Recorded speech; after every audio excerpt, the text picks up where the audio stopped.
A 3,500-year-old Egyptian text just forced historians to question everything. Hidden in plain sight, its words seemed impossible, yet the evidence kept pointing in the same direction. Scholars rechecked translations, dates, and assumptions. The mystery only deepened. Then a startling detail emerged, one that nobody saw coming at all. The tomb corridor descends into darkness. Its walls are covered with carefully painted figures, gods with animal heads, serpents coiled around invisible boundaries, solar boats drifting through strange landscapes, and columns of hieroglyphs stretching across the stone. In the flickering light of an oil lamp, the images seem almost animated. This is the Amduat, one of the most important funerary texts of ancient Egypt, preserved within royal tombs in the Valley of the Kings. The name Amduat is usually translated as that which is in the underworld. The text first appeared during the New Kingdom, around the 16th century BC. Unlike many inscriptions intended for public viewing, the Amduat was hidden deep inside royal burial chambers. It was not meant for ordinary Egyptians. Its audience was primarily the deceased pharaoh and the divine beings believed to inhabit the afterlife. The surviving copies present a detailed account of the sun god Ra's nightly journey through the underworld. According to the text, the 12 hours of the night were divided into distinct regions. During each hour, Ra encountered different gods, spirits, guardians, and cosmic obstacles before emerging again at dawn. From an observational standpoint, several features stand out immediately. First, the structure is remarkably systematic. The underworld is not portrayed as chaos, but as an organized realm governed by rules and cycles. Second, the imagery remains surprisingly consistent across multiple tombs separated by generations. Third, the text combines religious symbolism with what appears to be a carefully ordered cosmological map. These observations suggest that the Amduat was more than a collection of myths. Ancient Egyptian priests seem to have viewed it as a functional guide. The deceased king was expected to understand these regions, recognize their inhabitants, and navigate their challenges. One logical inference follows from this structure. The Egyptians likely saw death not as an ending, but as a process requiring knowledge. Just as travelers needed maps for distant lands, the dead required instructions for a journey beyond the visible world. The Amduat therefore functioned as both sacred literature and practical preparation.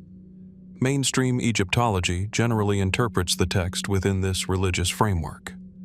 Scholars argue that the underworld scenes represent symbolic expressions of cosmic order. Ra's nightly voyage mirrors observable natural phenomena. The setting sun disappears below the horizon, travels invisibly through the night, and returns at dawn. The cycle reinforced beliefs about renewal, resurrection, and the maintenance of universal stability. Supporting this interpretation is the central theme of transformation. Throughout the Amduat, beings are renewed, regenerated, or restored. The sun itself undergoes a form of rebirth. The deceased king is expected to participate in this process, joining divine cycles that sustain existence. Yet some details invite broader interpretation.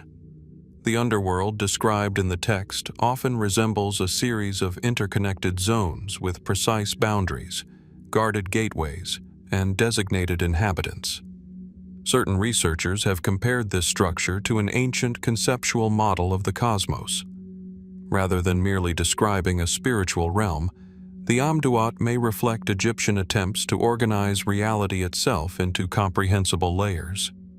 A more speculative interpretation proposes that some imagery preserves encoded astronomical knowledge. The Egyptians were skilled sky observers, and several celestial associations appear throughout funerary literature.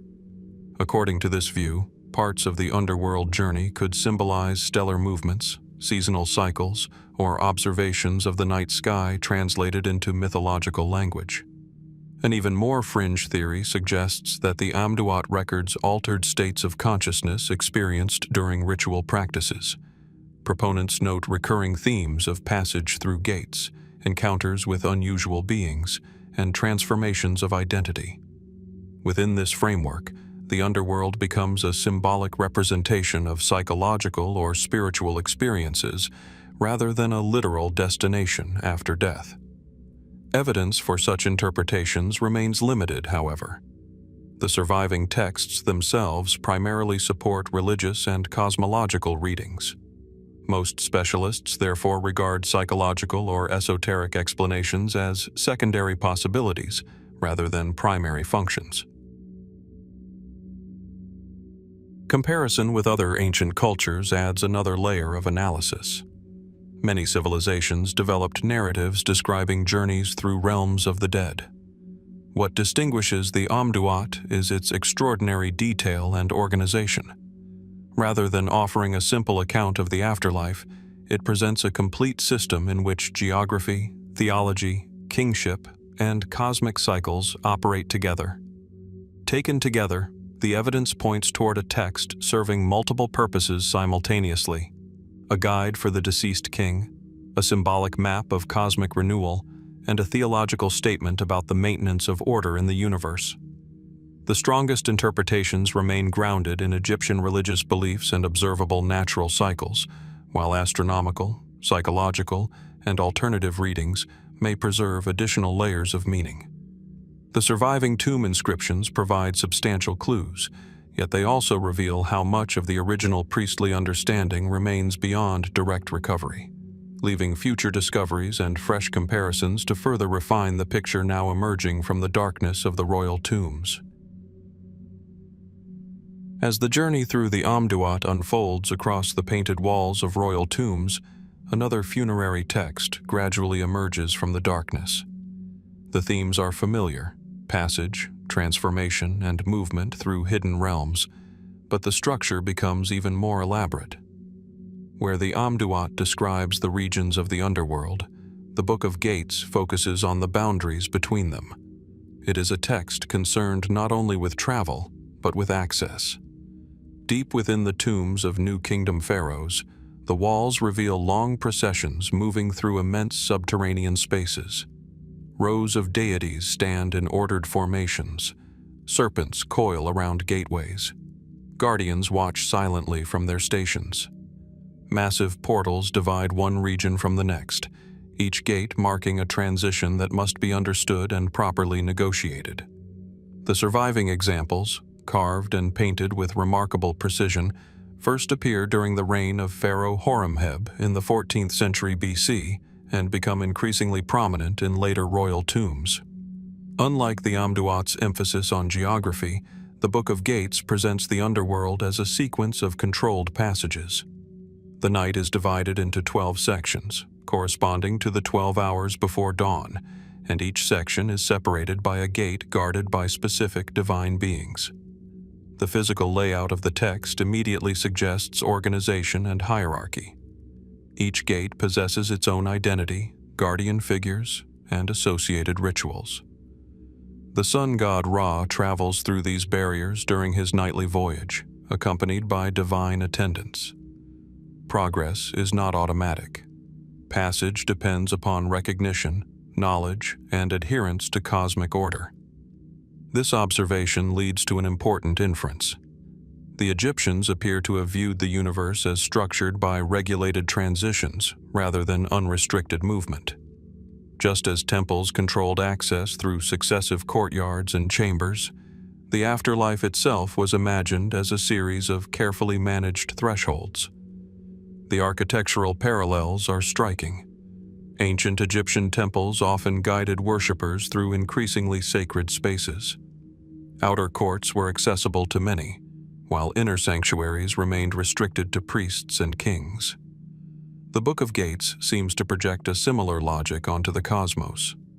The underworld becomes a sacred architecture extending beyond death, where movement reflects one's relationship to divine order.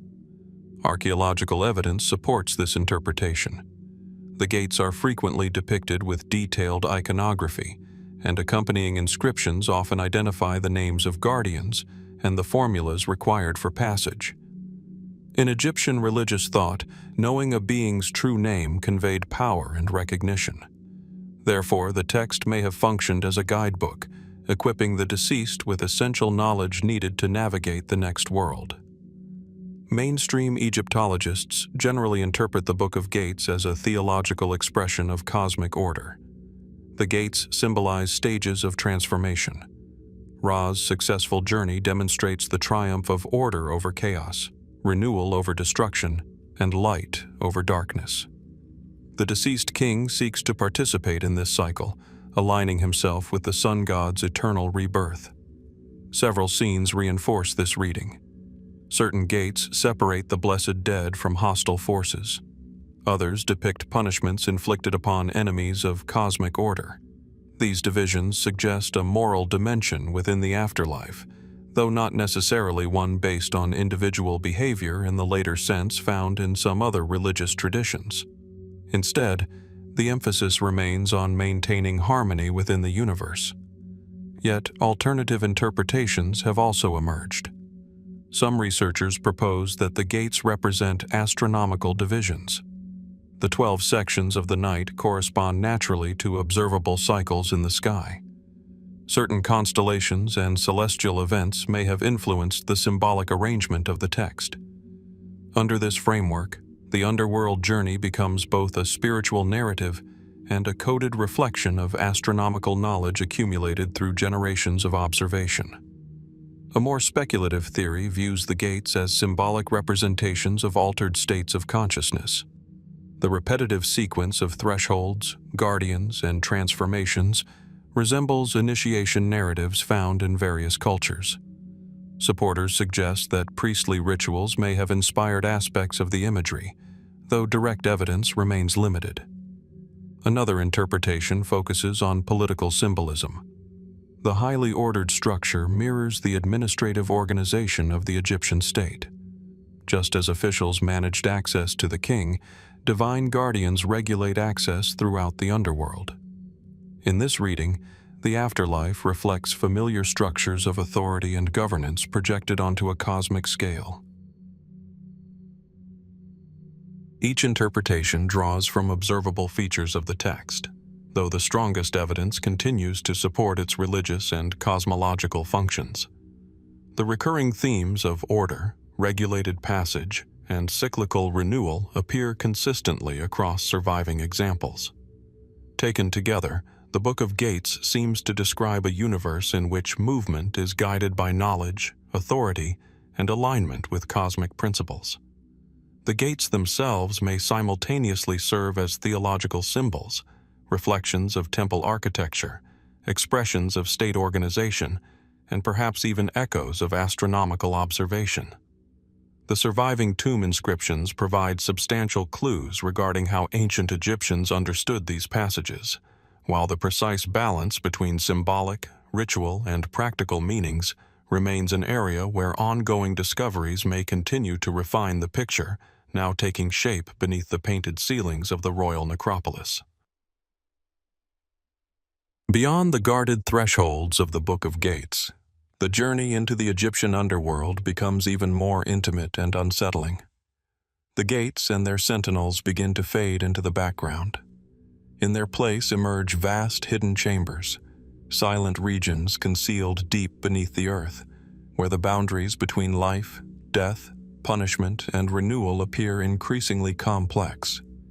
It is within these shadowed realms that another funerary text takes shape, the Book of Caverns.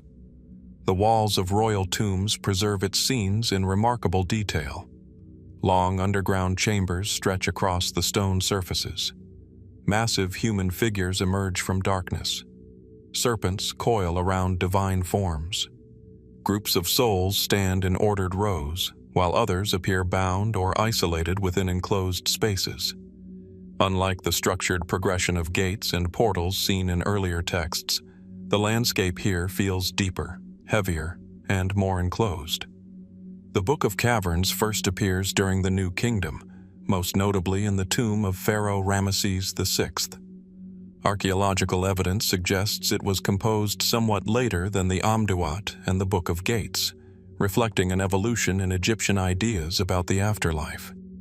Its purpose remains connected to the nightly journey of the sun god Ra, yet its emphasis differs significantly. Observation of the surviving inscriptions reveals several notable characteristics. The underworld is divided into large, cavernous regions rather than clearly separated gates. These spaces contain both divine beings and the dead.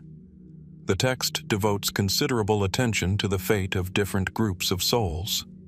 Some receive nourishment and protection.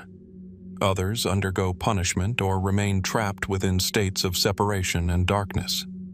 This distinction immediately suggests that the Book of Caverns is concerned not only with cosmic geography, but also with the condition of those who inhabit it. From a logical perspective, this represents a meaningful development in Egyptian religious thought. Earlier texts focused heavily on navigation through the underworld. Here, attention shifts toward the consequences of one's relationship to cosmic order. The text still follows Ra's journey, but it also examines what becomes of the beings encountered along the way. The imagery reinforces this interpretation. Throughout the caverns, Ra's presence brings illumination and renewal. Figures who dwell in darkness are temporarily awakened by the sun god's arrival. The recurring pattern suggests a theological principle. Life and regeneration originate from contact with divine power. Just as sunlight renews the visible world each morning, the underworld experiences its own cycle of restoration during the night. Mainstream Egyptologists generally view the Book of Caverns as an expression of Egyptian beliefs concerning rebirth and cosmic justice. The punishments depicted within the caverns are often interpreted as symbolic representations of disorder being contained or neutralized.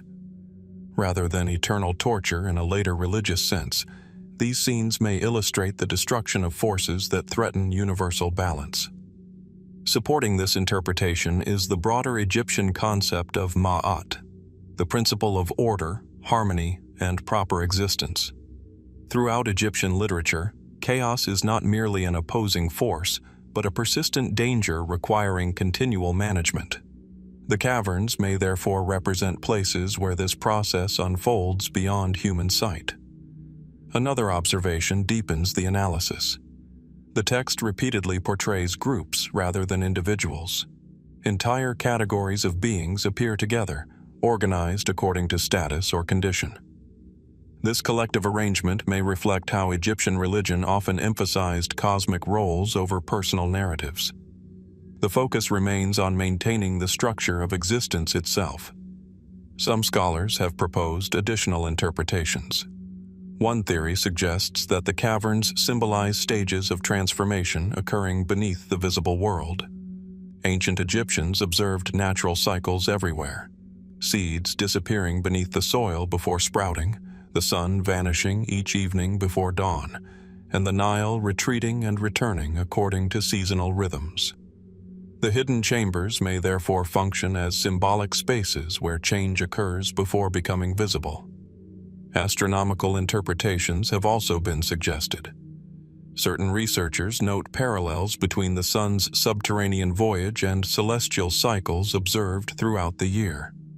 Under this framework, the caverns become mythological representations of processes occurring in the heavens, translated into religious imagery understandable within Egyptian culture. More speculative theories propose psychological meanings. The descent through successive cavernous regions resembles symbolic journeys found in later spiritual traditions. Advocates of this interpretation argue that the text may preserve metaphors for internal transformation, ritual experience, or altered states of consciousness. However, direct evidence remains limited, and most scholars regard such readings as secondary possibilities rather than primary intentions. When compared with the Amduat and the Book of Gates, the Book of Caverns appears less concerned with movement through space and more concerned with what occurs within hidden spaces themselves. The emphasis shifts from passage to process, from navigation to transformation. The underworld becomes not merely a route traveled by Ra, but a vast mechanism through which renewal, judgment, and cosmic maintenance continuously unfold. Taken together, the surviving evidence suggests that the Book of Caverns reflects an increasingly sophisticated vision of the afterlife, one in which hidden realms serve as places of regeneration, containment, and divine activity.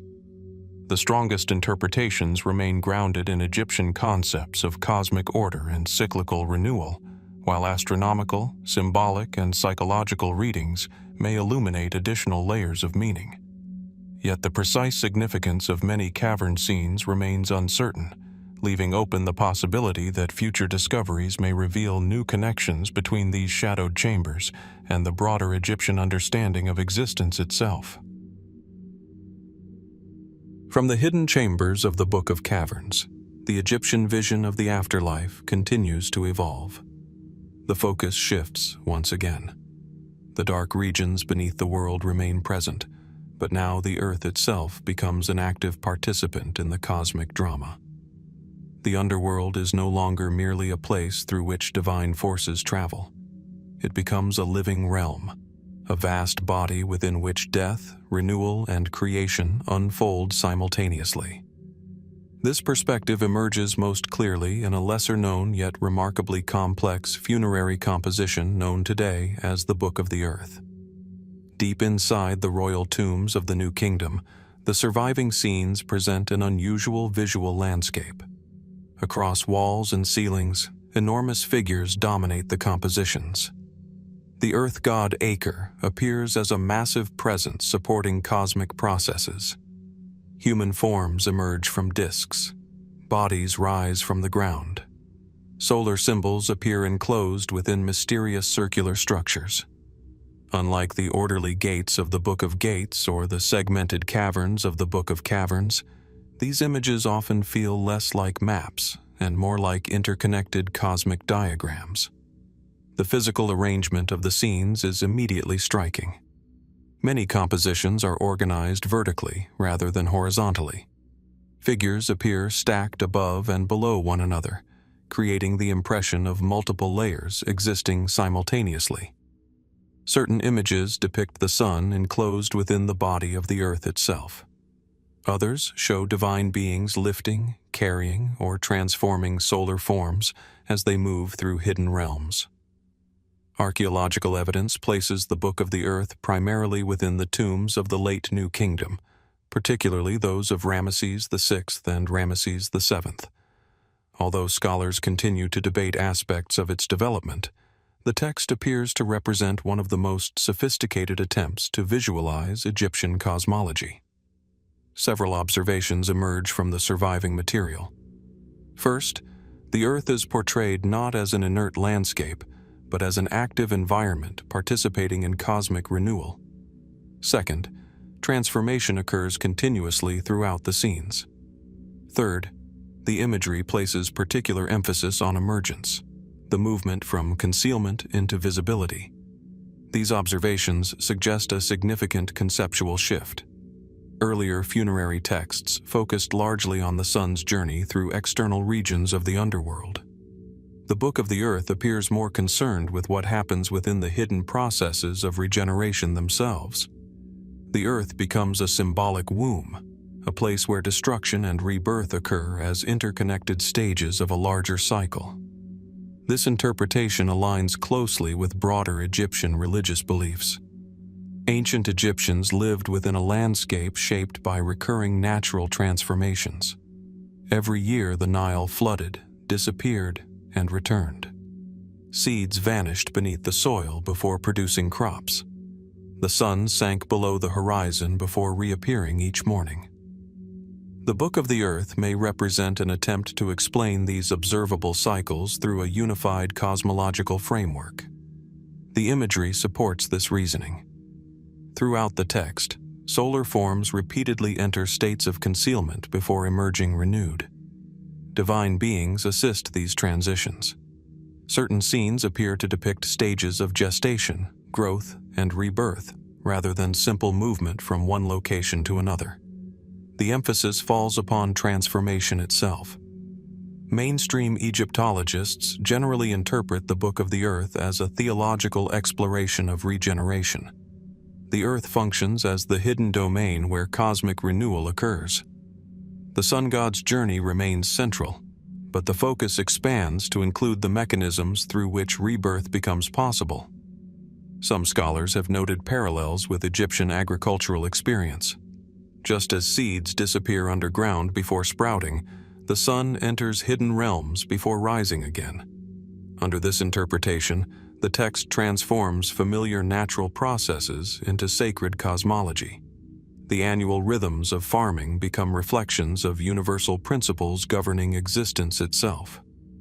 Other interpretations emphasize astronomical symbolism. Certain researchers argue that the circular forms, layered compositions, and recurring solar imagery may encode observations of celestial cycles. Egyptian priests were attentive sky watchers, and many religious texts contain astronomical references. While the Book of the Earth is not an astronomical manual, portions of its symbolism may reflect efforts to integrate observations of the heavens into a broader spiritual worldview. More speculative theories move further beyond conventional scholarship. Some propose that the text represents an abstract philosophical system, one concerned less with physical geography than with cycles of consciousness and transformation. Supporters point to the highly symbolic nature of the imagery, which often resists literal interpretation. According to this perspective, the Earth becomes a metaphor for hidden processes operating within both the cosmos and the human condition. Evidence for such readings remains limited, however. Most specialists continue to favor interpretations rooted in Egyptian religious concepts, agricultural experience, and observable natural cycles. Comparison with earlier underworld books reveals an important pattern. The Amduat emphasized the regions of the underworld. The Book of Gates focused on passage through boundaries. The Book of Caverns explored the hidden chambers where divine activity unfolded. The Book of the Earth appears to synthesize these ideas into a broader vision, concentrating on the fundamental process of regeneration itself. Taken together, the surviving evidence suggests that the Book of the Earth represents one of ancient Egypt's most ambitious attempts to explain renewal within a cosmic framework. Its imagery seems to draw upon observations of nature, religious doctrine, and long-established funerary traditions, weaving them into a model in which concealment and emergence are inseparable parts of existence. Yet many symbols remain difficult to interpret with certainty, leaving room for continued debate regarding how ancient priests understood these extraordinary scenes, and how future discoveries may further illuminate the hidden logic behind this remarkable vision of the universe. After tracing the hidden mechanisms of renewal in the Book of the Earth, the investigation gradually rises from the depths below. The focus shifts upward, from the concealed processes of rebirth beneath the world to the vast structure of the cosmos itself. In the Egyptian imagination, the earth and sky were not separate domains, but interconnected parts of a single living system. It is within this broader cosmic framework that another remarkable text emerges: the Book of the Heavenly Cow. Unlike the intricate underworld maps found in the Amduat, the Book of Gates, the Book of Caverns, or the Book of the Earth, this composition presents something closer to a mythological explanation of how the universe came to be arranged in its present form. It attempts to explain why the gods became distant from humanity, why suffering exists, and how the visible structure of the heavens was established. The surviving inscriptions appear primarily in royal tombs of the New Kingdom, including that of Pharaoh Tutankhamun. The scenes immediately command attention. Across painted walls stretches the immense figure of a celestial cow. Her body arches across the heavens. Beneath her stand gods supporting her legs. Along her underside move celestial figures, solar symbols, and divine beings associated with the daily cycle of the sun. The physical imagery is unusually striking. The cow dominates the composition not as an ordinary animal, but as a cosmic structure. Her enormous body appears to function as the sky itself. The earth lies beneath her, while divine forces occupy the space between. The arrangement creates a visual model of the universe that is both symbolic and surprisingly systematic. Several observations emerge from the artwork and accompanying texts. First, the narrative describes a time when gods and humans existed in much closer proximity.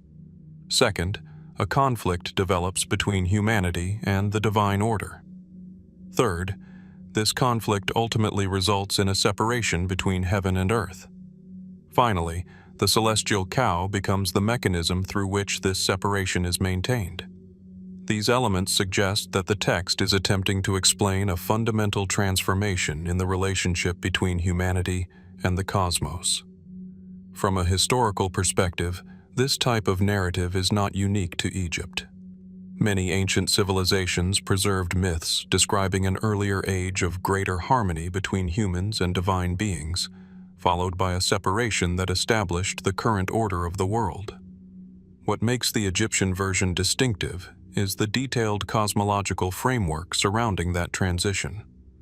The central narrative concerns the sun god Ra. According to the text, Ra grows weary as humanity begins to rebel against his authority. In response, a divine force associated with destruction is unleashed. The resulting events threaten humanity itself. Eventually, Ra chooses not to continue living directly among humans. Instead, he withdraws into the heavens, creating a permanent distinction between the human world and the divine realm. The heavenly cow becomes essential to this process. Mainstream Egyptologists generally interpret the cow as a representation of the sky goddess Nut, although elements of several deities appear within the narrative. Her body serves as the framework through which heaven is elevated above the earth. The cosmos becomes organized into separate layers, each inhabited by different classes of beings. This interpretation is strongly supported by Egyptian religious symbolism. Cattle held profound significance in Egyptian culture. They represented nourishment, fertility, motherhood, and protection. Transforming the sky itself into a cosmic cow therefore allowed Egyptian priests to express complex cosmological ideas through familiar imagery. The text also contains surprisingly detailed references to celestial phenomena. Certain passages describe the movement of the sun, the organization of the heavens, and the roles of specific divine beings in maintaining cosmic stability. Some scholars argue that these descriptions reflect genuine astronomical observations woven into mythological narratives. Ancient Egyptian priests carefully observed the sky for practical and religious purposes, making such integration entirely plausible. This leads to a broader inference. The Book of the Heavenly Cow may not simply be a myth explaining divine withdrawal. It may also represent an attempt to reconcile observable reality with religious belief. Humans no longer experience direct interaction with the gods, yet the orderly movements of the sun, stars, and seasons suggest that divine forces remain active. The separation between heaven and earth provides a conceptual solution to this apparent contradiction. Alternative interpretations also exist. Some researchers view the text primarily as a political allegory. In this framework, the rebellion against Ra reflects concerns about maintaining authority within Egyptian society. Just as earthly rulers faced challenges to their legitimacy, the divine king confronts resistance and responds by restructuring the cosmos. The narrative therefore reinforces the importance of order and hierarchy.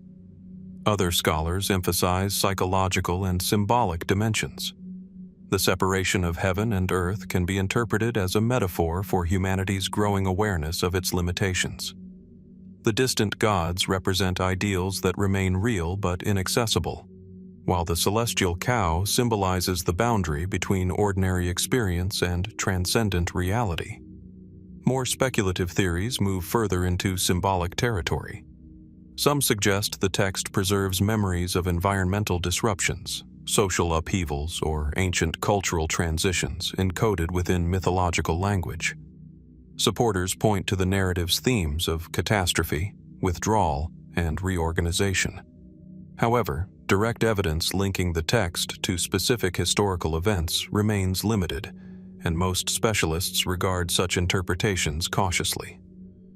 Comparison with the other underworld books reveals an important difference. The Amduat examined the journey through hidden realms. The Book of Gates explored sacred boundaries. The Book of Caverns focused on concealed processes of transformation. The Book of the Earth investigated regeneration within the cosmos itself. The Book of the Heavenly Cow steps back further, offering a broader explanation for why the universe is structured as it is. Taken together, the evidence suggests that the text functions as both cosmology and theology. It provides a framework for understanding the apparent distance between gods and humans, while simultaneously explaining the organization of the heavens. The celestial cow appears to serve as a symbolic bridge connecting observable natural phenomena with deeper religious concepts.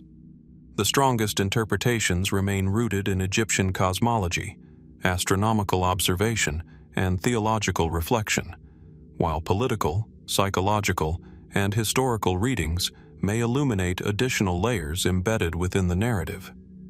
Yet the precise balance between these meanings remains difficult to determine, leaving the Book of the Heavenly Cow as one of the most intriguing attempts by ancient Egyptian thinkers to explain the structure of reality itself and humanity's place within it. As the Book of the Heavenly Cow expanded the investigation from the underworld to the structure of the cosmos itself, a broader pattern began to emerge. The ancient Egyptian texts were not isolated stories.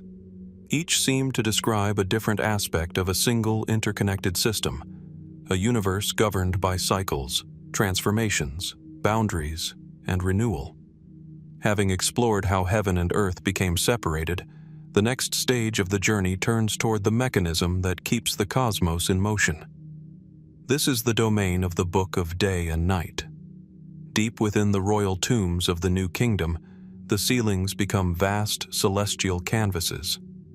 Unlike the walls below, which often depict the landscapes of the underworld, these overhead surfaces are covered with enormous cosmic figures. The sky goddess Nut stretches across the stone in a sweeping arc. Her body curves from horizon to horizon, her hands and feet touching the earth at distant points. Beneath her, gods, stars, solar disks, and celestial boats move through carefully arranged scenes. Standing inside these chambers, the effect is striking. The ceiling no longer feels like architecture. It becomes the night sky itself. The surviving examples, found primarily in the tombs of pharaohs such as Ramesses VI, reveal compositions of remarkable complexity. Long bands of hieroglyphic text accompany the imagery. Celestial figures are arranged in ordered sequences. Solar symbols appear at different stages of transformation. Every section seems connected to a larger narrative describing the movement of the universe through time. Several immediate observations emerge. First, the Book of Day and Night places extraordinary emphasis on cycles. Second, the goddess Nut occupies a central role unlike that seen in most earlier funerary texts. Third, the movement of the sun is portrayed not simply as travel through space, but as a process involving birth, transformation, death, and rebirth. These observations suggest that the text is concerned with more than the afterlife alone. The earlier underworld books primarily followed the journey of Ra through hidden realms. The Book of Day and Night expands the perspective further. Instead of focusing only on what happens during the night, it examines the complete cycle linking night and day into a single continuous process. The visual structure reinforces this interpretation. During daylight, the sun traverses the visible sky. At sunset, it enters the body of Nut. Throughout the night, it passes through hidden regions before emerging once again at dawn. The entire cosmos functions as a living cycle in which disappearance and reappearance are inseparable stages of existence. From a logical standpoint, this reflects careful observation of natural phenomena. Ancient Egyptians witnessed the daily disappearance of the sun, yet every morning it returned. The challenge was explaining this predictable cycle. Rather than viewing the sun as a distant object moving mechanically across the sky, Egyptian priests understood it through mythological and theological language. The Book of Day and Night appears to be one of their most sophisticated attempts to describe that process. The role of Nut is particularly significant. In the text, she is not merely a goddess associated with the sky. She becomes the cosmic framework through which renewal occurs. The sun enters her body at sunset and is reborn from her at dawn. This imagery closely parallels broader Egyptian beliefs concerning fertility, gestation, and regeneration. The symbolism becomes clearer when compared with observable cycles in nature. Seeds disappear beneath the soil before sprouting. The Nile recedes and returns. Human life itself follows stages of birth, maturity, death, and renewal through descendants.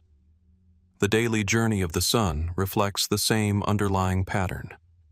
The Book of Day and Night appears to unite these observations into a single cosmological model. Mainstream Egyptologists generally interpret the text as a theological and astronomical synthesis. The imagery is religious in nature, but it also demonstrates careful attention to celestial movements. Egyptian priests maintained detailed observations of the sky for ritual, agricultural, and calendrical purposes. The text therefore likely reflects both symbolic meaning and practical astronomical knowledge. Supporting this interpretation are the detailed celestial references scattered throughout the compositions. Stars, constellations, and solar phases appear in structured arrangements. The sequence of events corresponds closely to observable patterns in the heavens. Some scholars suggest that the Book of Day and Night functioned as a visual cosmology, a comprehensive model explaining how various components of the universe interacted. Under this interpretation, the text served not merely as funerary literature, but also as a framework for understanding time itself. This leads to an important inference. If the Egyptians viewed cosmic cycles as interconnected, then the fate of the deceased king was tied directly to the functioning of the universe. Rebirth in the afterlife was not an isolated event. It mirrored the same regenerative processes observed in the movements of the sun, the rhythms of nature, and the structure of the cosmos. Alternative interpretations explore additional layers of meaning. Some researchers emphasize the philosophical dimensions of the text. The repeated cycle of disappearance and return can be viewed as an exploration of permanence within change. Nothing remains fixed, yet order persists. The universe continually transforms while maintaining its essential structure. Others focus on ritual significance. The detailed sequences may have supported ceremonies performed within temples and royal mortuary complexes. By reenacting aspects of the cosmic cycle through ritual, priests could symbolically participate in maintaining universal balance. More speculative theories move into symbolic and psychological territory. Certain scholars have noted parallels between the sun's nightly journey and transformative experiences found in initiation traditions. According to these interpretations, the cycle may serve as a metaphor for internal renewal, spiritual development, or altered states of awareness. While such readings remain difficult to verify directly, they highlight the richness of the symbolism embedded within the text. Astronomical theories provide another perspective. Some researchers argue that portions of the imagery preserve observations of specific celestial events, seasonal cycles, or stellar movements. Although the Book of Day and Night is not a scientific document in the modern sense, its creators clearly possessed extensive knowledge of the sky. Mythological language may have provided a means of encoding and transmitting that knowledge across generations. When viewed alongside the Amduat, the Book of Gates, the Book of Caverns, the Book of the Earth, and the Book of the Heavenly Cow, a gradual progression becomes visible. Each text expands the scale of inquiry. The focus moves from individual journeys through the underworld to the operation of the cosmos itself. The Book of Day and Night represents one of the broadest expressions of that vision, portraying the universe as an immense living cycle sustained through perpetual transformation. Taken together, the evidence suggests that the Book of Day and Night served multiple functions simultaneously. It appears to have been a funerary guide, a theological framework, a symbolic cosmology, and possibly a repository of astronomical knowledge. The strongest interpretations remain grounded in Egyptian concepts of cyclical renewal and celestial order, supported by the text's consistent emphasis on the daily rebirth of the sun and the cosmic role of Nut. Yet certain symbolic details continue to resist definitive explanation, suggesting that aspects of its original meaning may remain hidden within the layers of imagery and ritual knowledge preserved on the ceilings of the royal tombs, awaiting further discoveries that could clarify how ancient Egyptian priests envisioned the relationship between time, existence, and the eternal rhythms of the universe. After exploring the vast cosmic cycles of the Book of Day and Night, a subtle shift begins to take shape within the Egyptian funerary tradition. The focus narrows. The immense machinery of the universe remains present, but attention turns toward a single force at its center, the sun god Ra himself. Rather than mapping the regions of the underworld or describing the architecture of the cosmos, the next text seeks to understand the divine power that animates both. This is the Litany of Ra, one of the most distinctive and intellectually complex compositions preserved within the royal tombs of ancient Egypt. The entrance corridors of several New Kingdom tombs provide the first clues. Unlike later chambers crowded with elaborate underworld scenes, these passages often display long sequences of nearly identical figures. At first glance, the repetition seems puzzling. Human forms, divine forms, and composite beings appear one after another across the walls. Their poses are similar. Their arrangement is orderly. Yet closer inspection reveals subtle differences in attributes, names, and symbolism. The effect is deliberate. Rather than depicting a journey through physical space, the Litany of Ra presents a catalog of divine manifestations. The walls become a gallery of identities through which Ra reveals himself. Each figure represents a distinct aspect of the solar deity, yet all belong to the same divine source. Archaeological evidence places the earliest versions of the Litany of Ra during the reign of Thutmose III in the 15th century BC. The text subsequently became a recurring feature within royal tombs throughout the New Kingdom. Its placement near tomb entrances suggests particular importance. Before encountering the complex landscapes of the underworld, the deceased king was first introduced to the many forms of the god whose power governed those realms. Several observations emerge immediately from the surviving inscriptions. First, the text emphasizes names and identities rather than locations. Second, Ra appears in dozens of distinct forms. Third, these forms are not presented as separate gods, but as interconnected expressions of a single divine reality. This structure leads to an important inference. The Litany of Ra appears less concerned with describing where the sun travels and more concerned with explaining what the sun is. The text functions almost as a theological investigation, examining the nature of divine power through a series of manifestations. From a historical perspective, this reflects a broader tendency within Egyptian religion. Egyptian theology frequently allowed a deity to possess multiple identities simultaneously. Gods could merge, overlap, and assume different forms depending upon context. Rather than seeing contradiction in this multiplicity, Egyptian priests often regarded it as evidence of a deeper unity underlying visible diversity. The Litany of Ra pushes this idea further than many earlier compositions. Throughout the text, Ra appears as creator, ruler, protector, judge, hidden force, and cosmic principle. Some forms are familiar and easily recognizable. Others are abstract and enigmatic. Together, they suggest an attempt to express a divine reality too vast to be contained within a single image.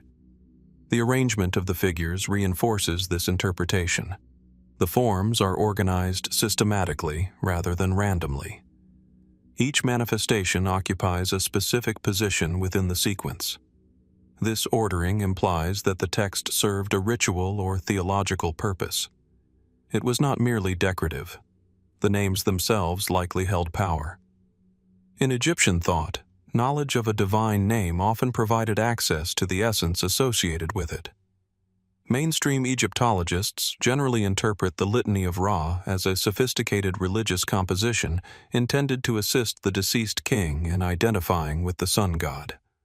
By learning and invoking the various forms of Ra, the king could symbolically participate in the solar cycle of death and rebirth. Supporting this interpretation is the repeated emphasis on unity within diversity. Although the forms differ, they consistently point back to the same divine source.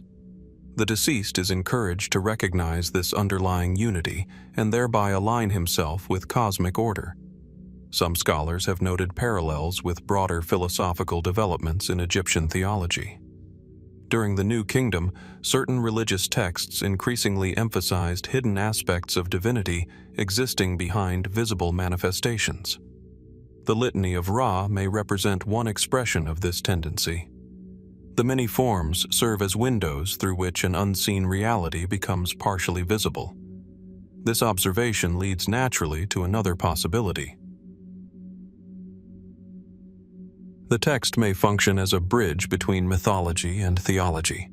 Earlier narratives often focused on events involving gods. The litany shifts attention toward the nature of divine existence itself. Rather than telling a story, it presents a structured meditation on identity, transformation, and unity. Alternative interpretations have also emerged. Some researchers view the litany as a ritual text designed primarily for recitation. Under this framework, the sequence of names and forms may have been spoken during funerary ceremonies. The repetitive structure would have facilitated memorization while reinforcing theological concepts. Others emphasize political symbolism.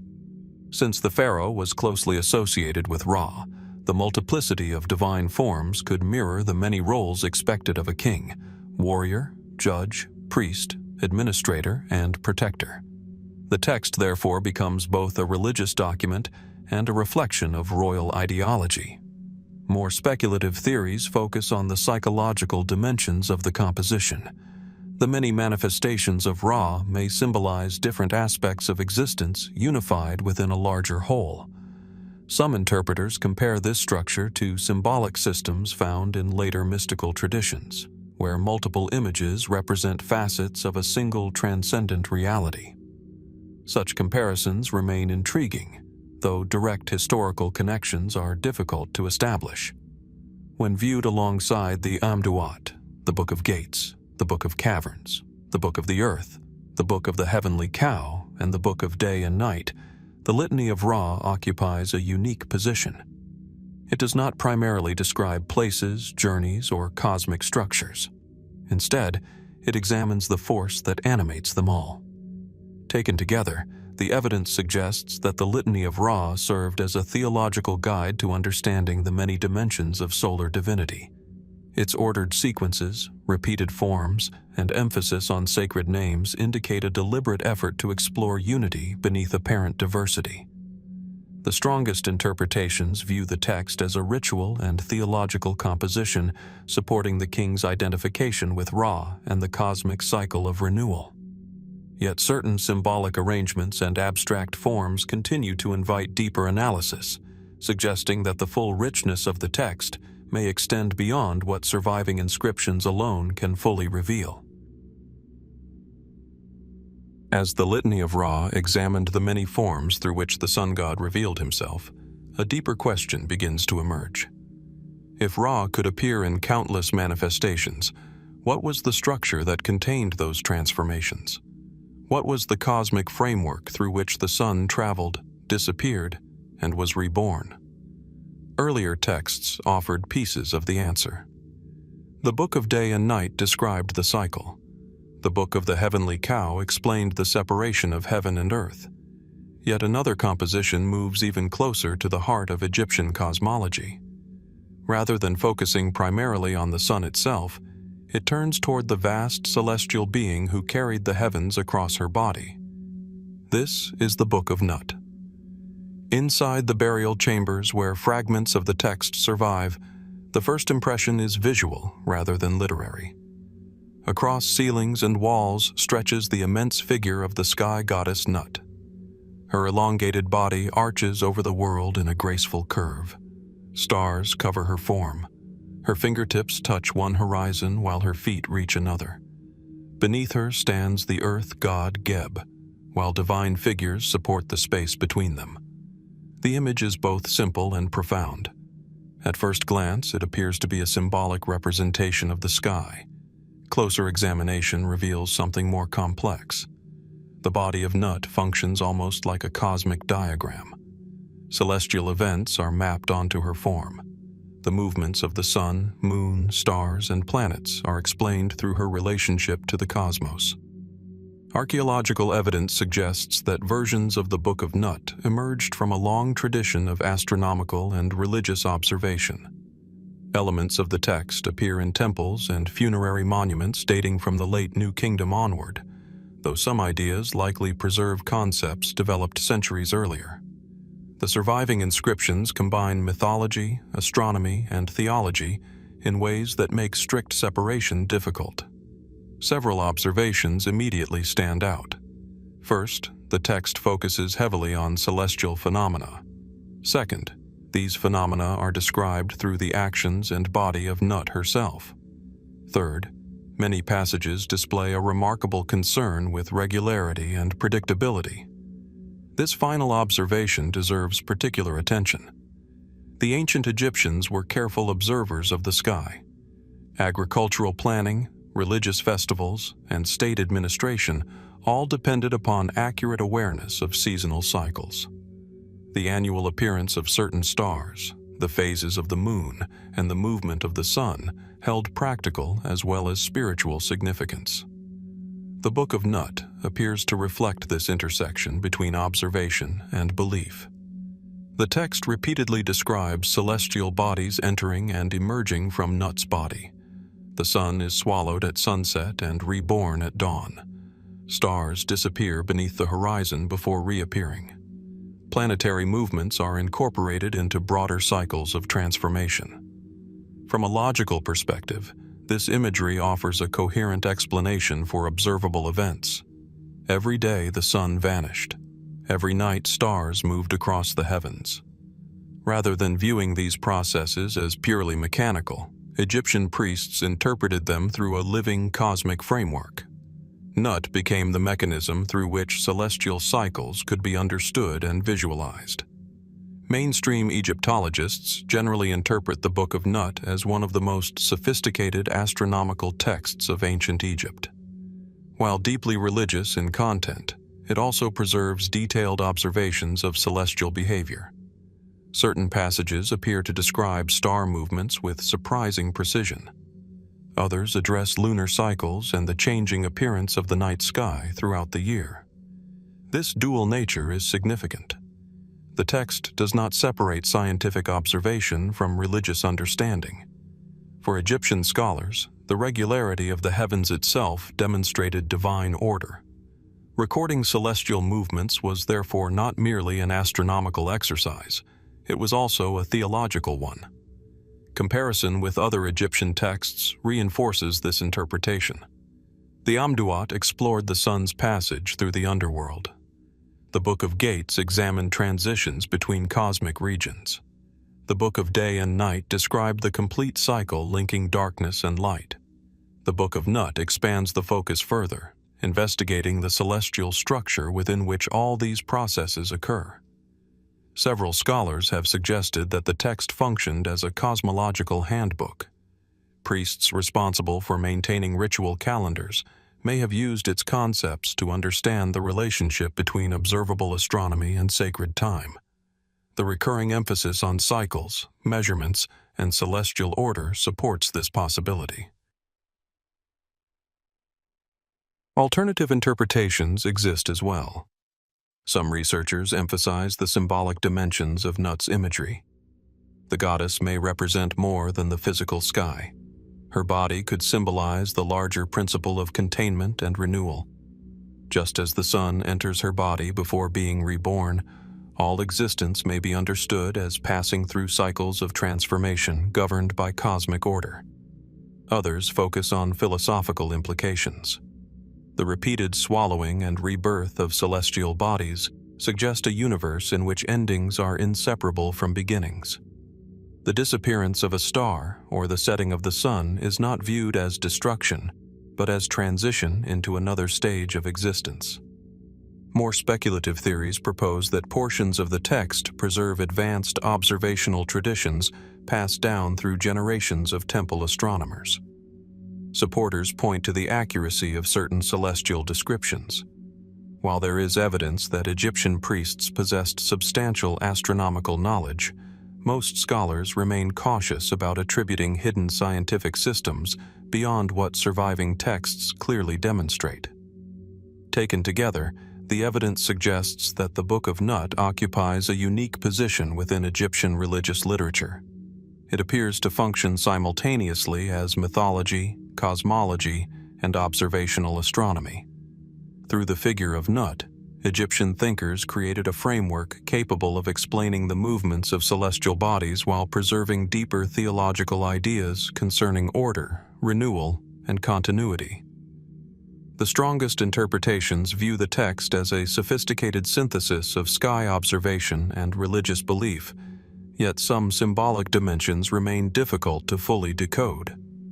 The surviving inscriptions reveal a civilization attempting to understand the heavens as a living system, one in which the movements of stars, sun, and moon reflected deeper principles governing existence itself, even as certain aspects of that vision continue to resist complete reconstruction. After examining the Book of Nut and its vision of a universe governed by celestial cycles, the investigation gradually shifts from the mechanics of the cosmos to the struggles that shape its order. The Egyptian texts explored so far have focused largely on journeys, transformations, and the forces that sustain existence. Yet beneath these systems lies another theme: conflict. Not chaos without purpose, but conflict as a process through which legitimacy, balance, and authority are established. Few texts explore this idea more vividly than the Contendings of Horus and Seth.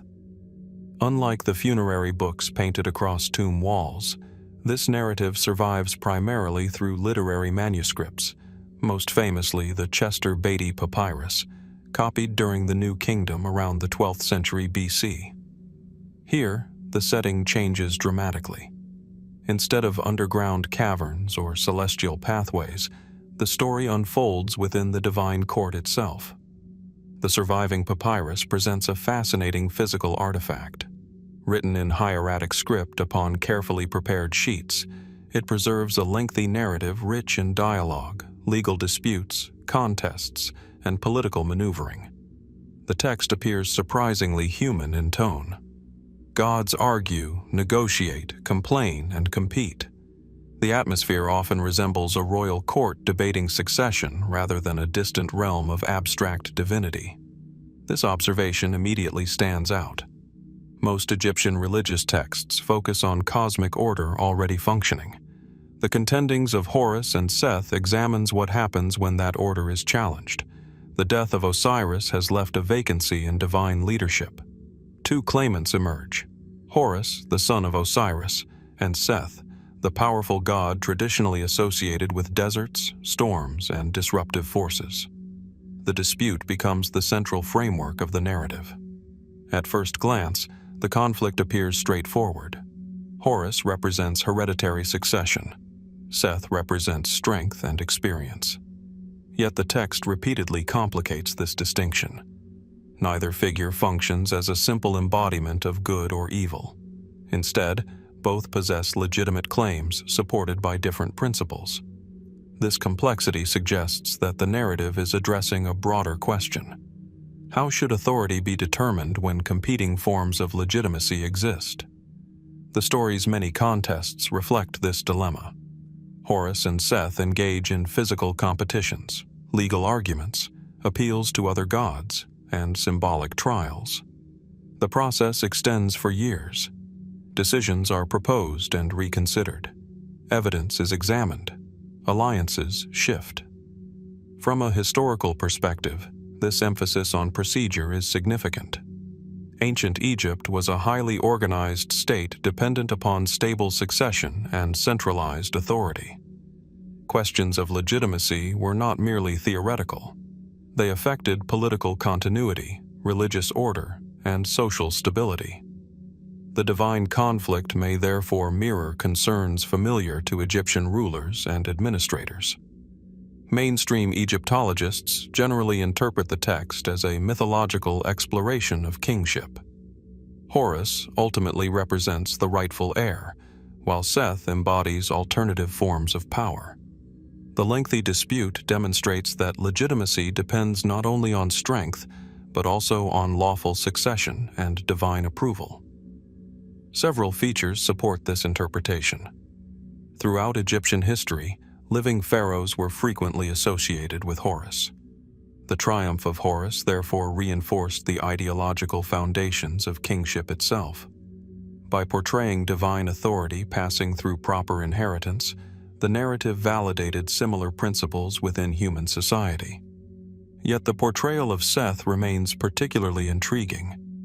Earlier interpretations often treated Seth as a purely negative figure. Modern scholarship tends to be more cautious. Seth was also an important protective deity who defended the solar boat against cosmic threats. His role within Egyptian religion was far more complex than that of a simple villain. This observation leads to a broader inference. The conflict may not represent a struggle between order and evil. Instead, it may reflect tension between different forms of necessary power. Horus symbolizes continuity, inheritance, and legitimacy. Seth represents strength, unpredictability, and the capacity to confront danger. Both qualities were essential to maintaining the state. Alternative interpretations build upon this idea. Some scholars view the narrative as a symbolic reconciliation of regional traditions. Different parts of Egypt historically favored different patron deities. The prolonged dispute between Horus and Seth may preserve echoes of ancient efforts to integrate competing religious and political identities into a unified kingdom. Others emphasize environmental symbolism. Horus is often associated with fertile lands along the Nile, while Seth is connected to deserts and untamed regions beyond cultivation. Under this interpretation, the story reflects the balance between fertile order and the harsher landscapes that surrounded and protected Egyptian civilization. More speculative theories suggest that elements of the narrative preserve memories of prehistoric conflicts between cultural groups. According to this view, divine struggles may encode distant historical events transformed over centuries into mythology. While such possibilities remain difficult to verify, they illustrate how mythological narratives can sometimes preserve traces of earlier social realities. The literary style of the text offers additional clues. Unlike many funerary compositions, the Contendings of Horus and Seth contains humor, irony, and dramatic tension. The gods occasionally behave in ways that seem surprisingly human. This suggests that the text served multiple functions. It communicated religious ideas while also engaging audiences through storytelling. Comparison with the texts explored earlier reveals an important distinction. The Amduat, Book of Gates, Book of Caverns, Book of the Earth, Book of Day and Night, Litany of Ra, and Book of Nut primarily explained how the cosmos operates. The Contendings of Horus and Seth examines how authority within that cosmos is established and justified. Taken together, the evidence suggests that the narrative functioned as both mythology and political theology. Its detailed depiction of dispute, judgment, and succession reflects concerns deeply rooted in Egyptian society. The strongest interpretations view the story as an exploration of legitimate kingship and the balance between competing forms of power. At the same time, regional symbolism, environmental themes, and possible historical memories may contribute additional layers of meaning. The surviving papyrus reveals a civilization using divine drama to investigate questions of authority, justice, and order, while leaving enough complexity that modern scholars continue to debate exactly how many levels of interpretation were intended within this remarkable account of one of Egypt's most enduring cosmic rivalries. After the divine courtroom drama of the Contendings of Horus and Seth, the surviving Egyptian texts reveal another shift in perspective. The focus moves away from disputes among gods and toward the experiences of human beings living within a world still shaped by divine forces. Yet the boundary between mortal life and mythological reality remains remarkably thin. In the next narrative, ordinary agricultural labor, family relationships, betrayal, and survival gradually expand into a story filled with supernatural intervention and symbolic transformation. This is the tale of two brothers. The story survives on the Papyrus d'Orbanet, a manuscript dating to the reign of Seth II in the 13th century BC. Unlike funerary texts carved into stone, this composition was written on papyrus, suggesting a different purpose and audience. It appears less concerned with guiding the dead and more focused on storytelling, moral reflection, and perhaps cultural instruction. The narrative begins in a familiar environment. A small farming household occupies the fertile lands nourished by the Nile. Two brothers live and work together. The elder brother, Anpu, manages the household. The younger brother, Bata, performs much of the agricultural labor. The text describes a productive rural life grounded in farming, livestock management, and seasonal work. These details immediately attract attention because they reflect conditions recognizable within ancient Egyptian society. Agriculture formed the foundation of the Egyptian economy. Most people lived close to the rhythms of cultivation, harvest, and animal husbandry. The story's opening scenes are therefore remarkably grounded. Before supernatural events emerge, the audience encounters a realistic portrait of daily life. This realism provides an important clue. The tale of two brothers appears deliberately structured to connect ordinary human experience with broader religious and symbolic themes. The transition from familiar reality to mythological transformation is gradual rather than abrupt. The central conflict begins when Anpu's wife attempts to seduce Bata. After he rejects her, she falsely accuses him of misconduct. The resulting misunderstanding drives Bata from his home and sets the larger narrative into motion. From a literary perspective, this sequence is striking. The story explores themes of trust, loyalty, deception, and justice. These concerns would have been immediately understandable to ancient audiences.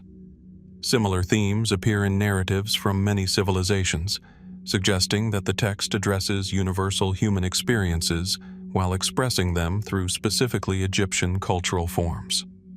As the narrative develops, however, supernatural elements increasingly dominate. Gods intervene. Magical transformations occur. Bata's life force becomes separated from his body and hidden within a distant object. He undergoes multiple forms of death and rebirth. Eventually, he rises from exile to attain royal authority. Several observations emerge from this progression. First, the narrative repeatedly emphasizes transformation. Second, the boundary between human and divine realms remains permeable. Third, personal suffering often serves as a precursor to renewal and elevation. These patterns closely resemble themes already encountered in Egyptian funerary literature. The Amduat, Book of Caverns, and Book of the Earth all describe cycles of death and regeneration. The tale of two brothers applies similar concepts to an individual human protagonist. Rather than depicting the journey of the sun god, it presents a mortal figure who experiences symbolic death, transformation, and eventual restoration. This parallel suggests a logical interpretation. The story may function partly as a literary expression of religious ideas already familiar within Egyptian theology. Bata's experiences mirror broader cosmic principles. Just as the sun disappears and returns, he undergoes repeated cycles of loss and renewal. Mainstream Egyptologists generally interpret the narrative as a sophisticated folktale incorporating moral, religious, and political themes. The story explores proper behavior, the consequences of deceit, and the eventual triumph of justice. At the same time, its supernatural elements reflect deeper Egyptian beliefs concerning destiny, divine intervention, and rebirth. The role of kingship is particularly significant. As the narrative progresses, Bata eventually becomes ruler. This transformation from agricultural laborer to king mirrors a recurring Egyptian theme in which legitimacy emerges through endurance, virtue, and divine approval. The pattern recalls aspects of Horus's eventual victory in the earlier succession dispute. Some scholars emphasize the agricultural symbolism embedded throughout the story. Bata's repeated deaths and rebirths have been compared to seasonal cycles of vegetation. Crops disappear into the earth before emerging again. Seeds must undergo transformation before producing new life. Under this interpretation, the narrative reflects observations drawn directly from the agricultural environment upon which Egyptian civilization depended. Other researchers focus on mythological parallels. Certain episodes resemble aspects of the Osiris cycle, particularly themes of death, restoration, and legitimate succession. While Bata is not Osiris, elements of the story may draw upon established religious motifs familiar to Egyptian audiences. More speculative interpretations suggest that the tale preserves fragments of older oral traditions that predate the surviving manuscript. Its mixture of realistic domestic scenes and fantastical transformations resembles storytelling patterns found across many ancient cultures. If so, the text may represent the written preservation of narratives transmitted through generations before being recorded by scribes. The literary sophistication of the composition also deserves attention. Unlike many religious texts, the tale of two brothers carefully develops character motivations and emotional consequences. The actions of individuals drive the plot forward. This focus on personal experience may explain why the story remained compelling long after its original context faded from memory. Viewed alongside the Egyptian texts explored previously, the tale of two brothers occupies a distinctive position. It bridges the worlds of mythology, religion, and everyday life. Cosmic themes that appear abstract in funerary literature become embodied in the experiences of recognizable human figures. Taken together, the evidence suggests that the tale of two brothers functioned on multiple levels simultaneously. It was likely an entertaining narrative, a moral reflection on loyalty and justice, and a literary vehicle for exploring deeper Egyptian ideas about transformation and renewal. The strongest interpretations connect its recurring cycles of loss and restoration to broader religious concepts found throughout Egyptian thought. Yet certain symbolic details remain open to debate, suggesting that the story may contain additional layers of meaning still only partially understood, preserved within one of the most remarkable works of narrative literature to survive from the ancient world. After the deeply personal journey of the tale of two brothers, the surviving Egyptian texts guide the investigation into another realm of storytelling, one where history, royal ideology, folklore, and the supernatural blend almost seamlessly. The focus shifts from the struggles of ordinary individuals to the halls of the royal court itself. Yet, as before, the boundary between reality and myth remains deliberately uncertain. Among the most intriguing examples of this fusion is a manuscript known today as the Westcar Papyrus. The surviving document is itself an artifact of mystery. Discovered in the 19th century and now preserved in fragments, the papyrus dates to the Second Intermediate Period, likely around the 17th century BC. Yet the stories it contains are set much earlier, during the reign of Pharaoh Khufu, builder of the Great Pyramid at Giza. The physical manuscript consists of carefully arranged columns of hieratic script written by a skilled scribe. Although portions have been lost, enough survives to reveal a remarkable collection of narratives centered on wonder, prophecy, and royal destiny. At first glance, the text resembles a series of entertaining stories told within the royal court. Khufu sits among his sons, who recount extraordinary events performed by magicians and wise men from earlier generations. The atmosphere feels almost intimate. Rather than formal religious instruction, the narrative unfolds through conversation, storytelling, and demonstration. Several observations emerge immediately.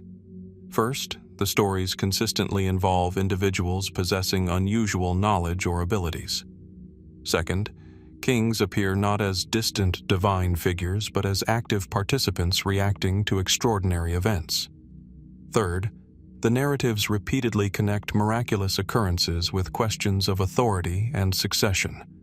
These patterns suggest that the Westcar Papyrus serves purposes extending beyond simple entertainment. The magicians described in the stories perform astonishing feats. One restores the head of a decapitated bird. Another parts waters to retrieve a lost object. Others demonstrate knowledge inaccessible to ordinary people. Such episodes naturally attract attention because they resemble legendary traditions found across many civilizations. From a historical perspective, however, the precise nature of these stories deserves careful consideration. Ancient Egyptian literature frequently blended historical figures with symbolic narratives. The presence of miraculous events does not necessarily indicate an attempt to record literal occurrences. Instead, these episodes may have functioned as literary tools for exploring deeper cultural themes. The structure of the stories supports this interpretation. Each tale gradually builds toward a larger revelation concerning the future of kingship. The climax involves a prophecy foretelling the birth of 3 future rulers who will establish a new royal dynasty. According to the narrative, these children are born through divine intervention and are destined to reshape the course of Egyptian history. This aspect of the text is particularly significant. The rulers referenced correspond closely to the founders of Egypt's 5th dynasty. Mainstream Egyptologists generally interpret this section as a form of royal legitimization. By presenting the dynasty's origins as divinely ordained, the narrative strengthens the authority of those rulers and integrates political transition into a sacred framework. Archaeological evidence supports this broader interpretation. The 5th dynasty witnessed important religious developments, particularly the growing prominence of the sun god Ra. The prophecy embedded within the Westcar Papyrus may reflect efforts by later scribes to explain and justify these changes through storytelling. Rather than presenting political transformation as a purely human event, the narrative portrays it as part of a divine plan. This leads to a logical inference. The text appears to use miracle stories as a vehicle for discussing legitimacy and continuity. The supernatural elements attract attention, but they ultimately direct the audience toward questions of leadership, destiny, and the relationship between gods and kings. The portrayal of Khufu offers additional insight. In later traditions, Khufu is often remembered as the powerful ruler responsible for one of history's greatest monuments. Yet in the Westcar Papyrus, he appears curious, thoughtful, and eager to witness wonders. This characterization may reflect literary goals rather than historical reality. By placing the stories within Khufu's court, the author situates extraordinary events within one of Egypt's most prestigious royal settings.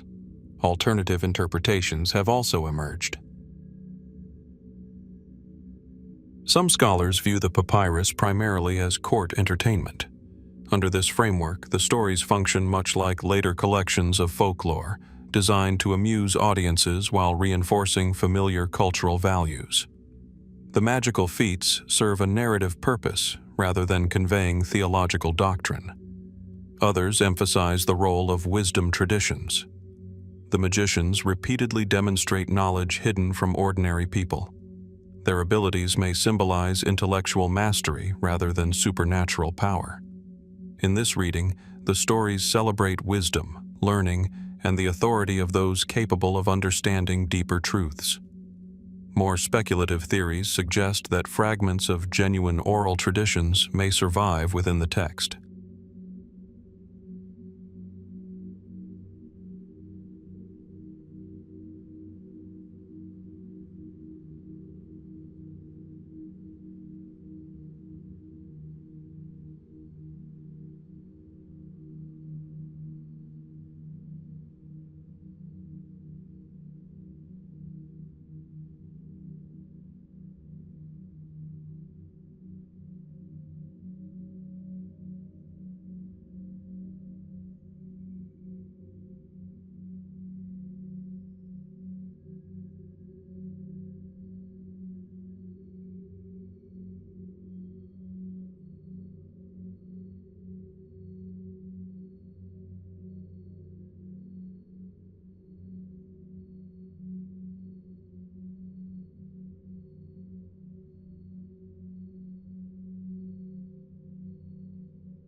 After the wonder-filled narratives of the Westcar Papyrus, the tone of the surviving Egyptian texts begins to change.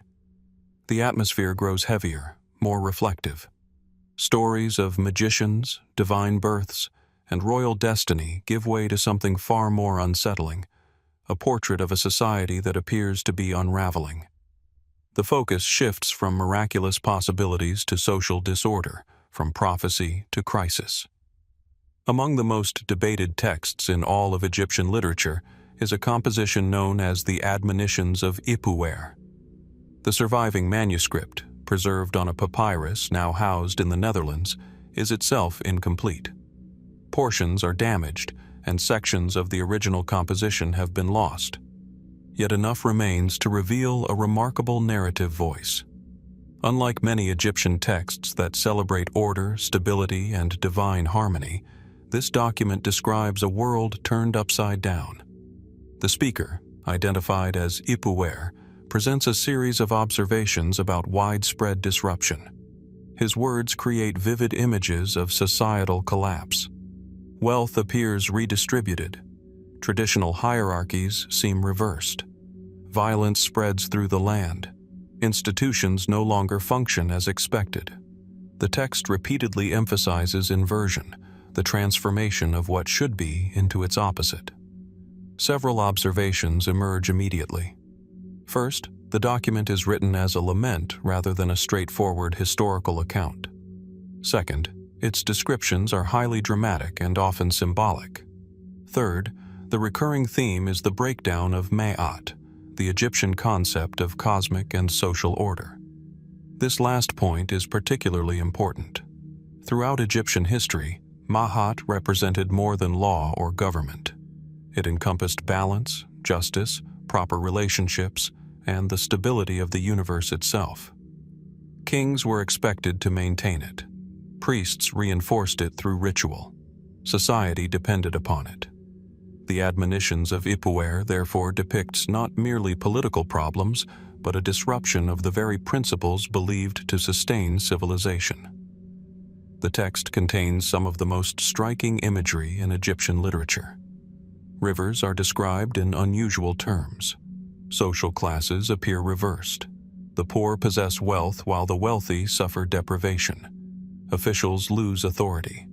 The boundaries separating order from disorder seem increasingly fragile. From a literary perspective, These descriptions are carefully constructed. The repeated inversions create a consistent pattern. Rather than listing isolated disasters, the text systematically portrays a world in which normal structures have collapsed. This suggests that the composition is intended to communicate a broader idea rather than simply document specific events. Mainstream Egyptologists generally interpret the Admonitions of Ipuwer as a work of wisdom literature and political reflection. According to this view, the text may describe an imagined or exaggerated period of chaos designed to highlight the importance of stable government and social order. Several factors support this interpretation. Ancient Egyptian literature often employed contrast as a teaching tool. By depicting extreme disorder, authors could emphasize the value of proper leadership. The chaotic conditions described by Ipuwer function as a warning, illustrating what might occur if Ma'at were neglected. Historical context also provides useful clues. Many scholars believe the composition may draw inspiration from memories of the First Intermediate Period, a time when central authority weakened and regional powers competed for influence. Although the surviving manuscript was copied much later, the ideas it contains may preserve reflections on earlier periods of instability. This connection remains plausible because collective memories of political disruption often survive long after the events themselves. Stories of disorder can become cultural reference points used to explain the importance of unity and leadership. Yet the interpretation is not entirely straightforward. Some passages appear surprisingly specific. Certain descriptions resemble natural disasters, economic hardship, or social upheaval. This has led some researchers to ask whether the text contains echoes of genuine historical experiences embedded within a literary framework. Alternative theories have therefore emerged. One interpretation suggests that the admonitions preserve recollections of actual crises that affected parts of ancient Egypt. Environmental stress, fluctuations in Nile flooding, or periods of political fragmentation could have contributed to memories later incorporated into the narrative. Other scholars remain cautious. They note that ancient literary texts frequently employ exaggeration for rhetorical effect. In this reading, Ipuwer's descriptions are not intended as literal reporting, but as symbolic demonstrations of disorder. The goal is moral and political instruction rather than historical documentation. Perhaps the most controversial interpretation concerns comparisons with traditions preserved outside Egypt. Some researchers have noted apparent similarities between certain passages in the Admonitions and later accounts of societal catastrophe found in other ancient texts. These parallels have inspired theories linking the document to broader historical events. However, mainstream scholarship generally regards such connections as speculative. Similar descriptions of chaos, famine, and social reversal appear in many cultures and do not necessarily indicate direct relationships. A more cautious approach focuses on patterns visible within the text itself. The repeated emphasis on inversion suggests a sophisticated literary design. The document consistently contrasts order with disorder, prosperity with deprivation, and stability with fragmentation. This structure aligns closely with Egyptian intellectual traditions concerned with preserving balance. Comparison with the texts explored earlier reveals an important shift. The Westcar Papyrus used stories of marvels and prophecy to examine royal legitimacy. The Admonitions of Ipuwer turns toward the consequences of failed order. Instead of celebrating divine intervention, it explores what happens when the structures supporting civilization appear weakened or absent. Taken together, the evidence suggests that the Admonitions of Ipuwer functions as a profound meditation on instability and the fragility of social order. The strongest scholarly interpretations view it as a literary and political composition designed to emphasize the necessity of Ma'at through vivid portrayals of its absence. At the same time, echoes of historical experience may contribute to its emotional power, whether drawn from actual crises or collective cultural memory. What appears most plausible is that the text operates on multiple levels simultaneously, part warning, part reflection, and part exploration of how quickly familiar structures can seem to dissolve when the principles sustaining them are no longer secure. Yet the precise balance between literary imagination and historical memory remains difficult to determine, leaving Ipuwer's troubled world suspended between symbolic vision and possible recollection, awaiting further evidence that may clarify how ancient Egyptians understood the relationship between order, chaos, and the survival of civilization itself. After the bleak warnings of the Admonitions of Ipuwer, the investigation naturally turns toward a related question. If chaos threatens society when order breaks down, how should a ruler preserve stability in the first place? The Egyptian literary tradition did not merely describe disorder, it also attempted to formulate practical solutions. Among the most revealing texts in this regard is the Instruction for King Merikare, a document that moves beyond myth and lament into the realm of political philosophy. Unlike the dramatic narratives of gods, magicians, or cosmic journeys, this text presents itself as advice. Its voice is measured, reflective, and deeply concerned with governance. The surviving manuscripts preserve the words of an aging king speaking to his successor, Merikare. Whether these words represent an actual historical speech or a later literary composition remains debated, but the concerns they address are unmistakably real. The historical setting appears to belong to the First Intermediate Period, a time when Egypt experienced political fragmentation and competing regional authorities. Although the surviving copies date to later centuries, many scholars believe the text preserves ideas rooted in this turbulent era. This context is significant. Periods of instability often produce literature focused on leadership. When political systems face strain, questions of authority, justice, and administration become especially urgent. The Instruction for King Merikare appears to emerge from precisely such concerns. The document itself is remarkably practical. Rather than emphasizing supernatural wonders, it discusses taxation, military affairs, diplomacy, justice, and public welfare. The king is advised to govern wisely, reward loyalty, avoid unnecessary cruelty, and maintain the support of both officials and ordinary people. Several observations stand out immediately. First, the text repeatedly emphasizes moderation. Second, it links effective rule with moral conduct. Third, it portrays political authority as something that must be actively maintained rather than passively inherited. These themes suggest a sophisticated understanding of governance. The author does not present kingship as a purely divine privilege. Although divine legitimacy remains important, successful rule also depends upon practical competence. A king who ignores justice or mistreats his subjects risks undermining the very foundations of his authority. This reasoning reflects broader Egyptian concepts of Ma'at. As seen in the Admonitions of Ipuwer, Ma'at represented order, balance, and proper conduct. In the Instruction for King Merikare, these principles become administrative guidelines. Maintaining social harmony requires more than ritual observance. It demands wise decision-making and responsible leadership. The text's treatment of justice is particularly revealing. The ruler is encouraged to listen carefully, judge fairly, and avoid impulsive actions. Such advice suggests that Egyptian political thinkers understood authority as a relationship rather than a simple exercise of power. The king's legitimacy depended, at least in part, upon his ability to maintain confidence among the population.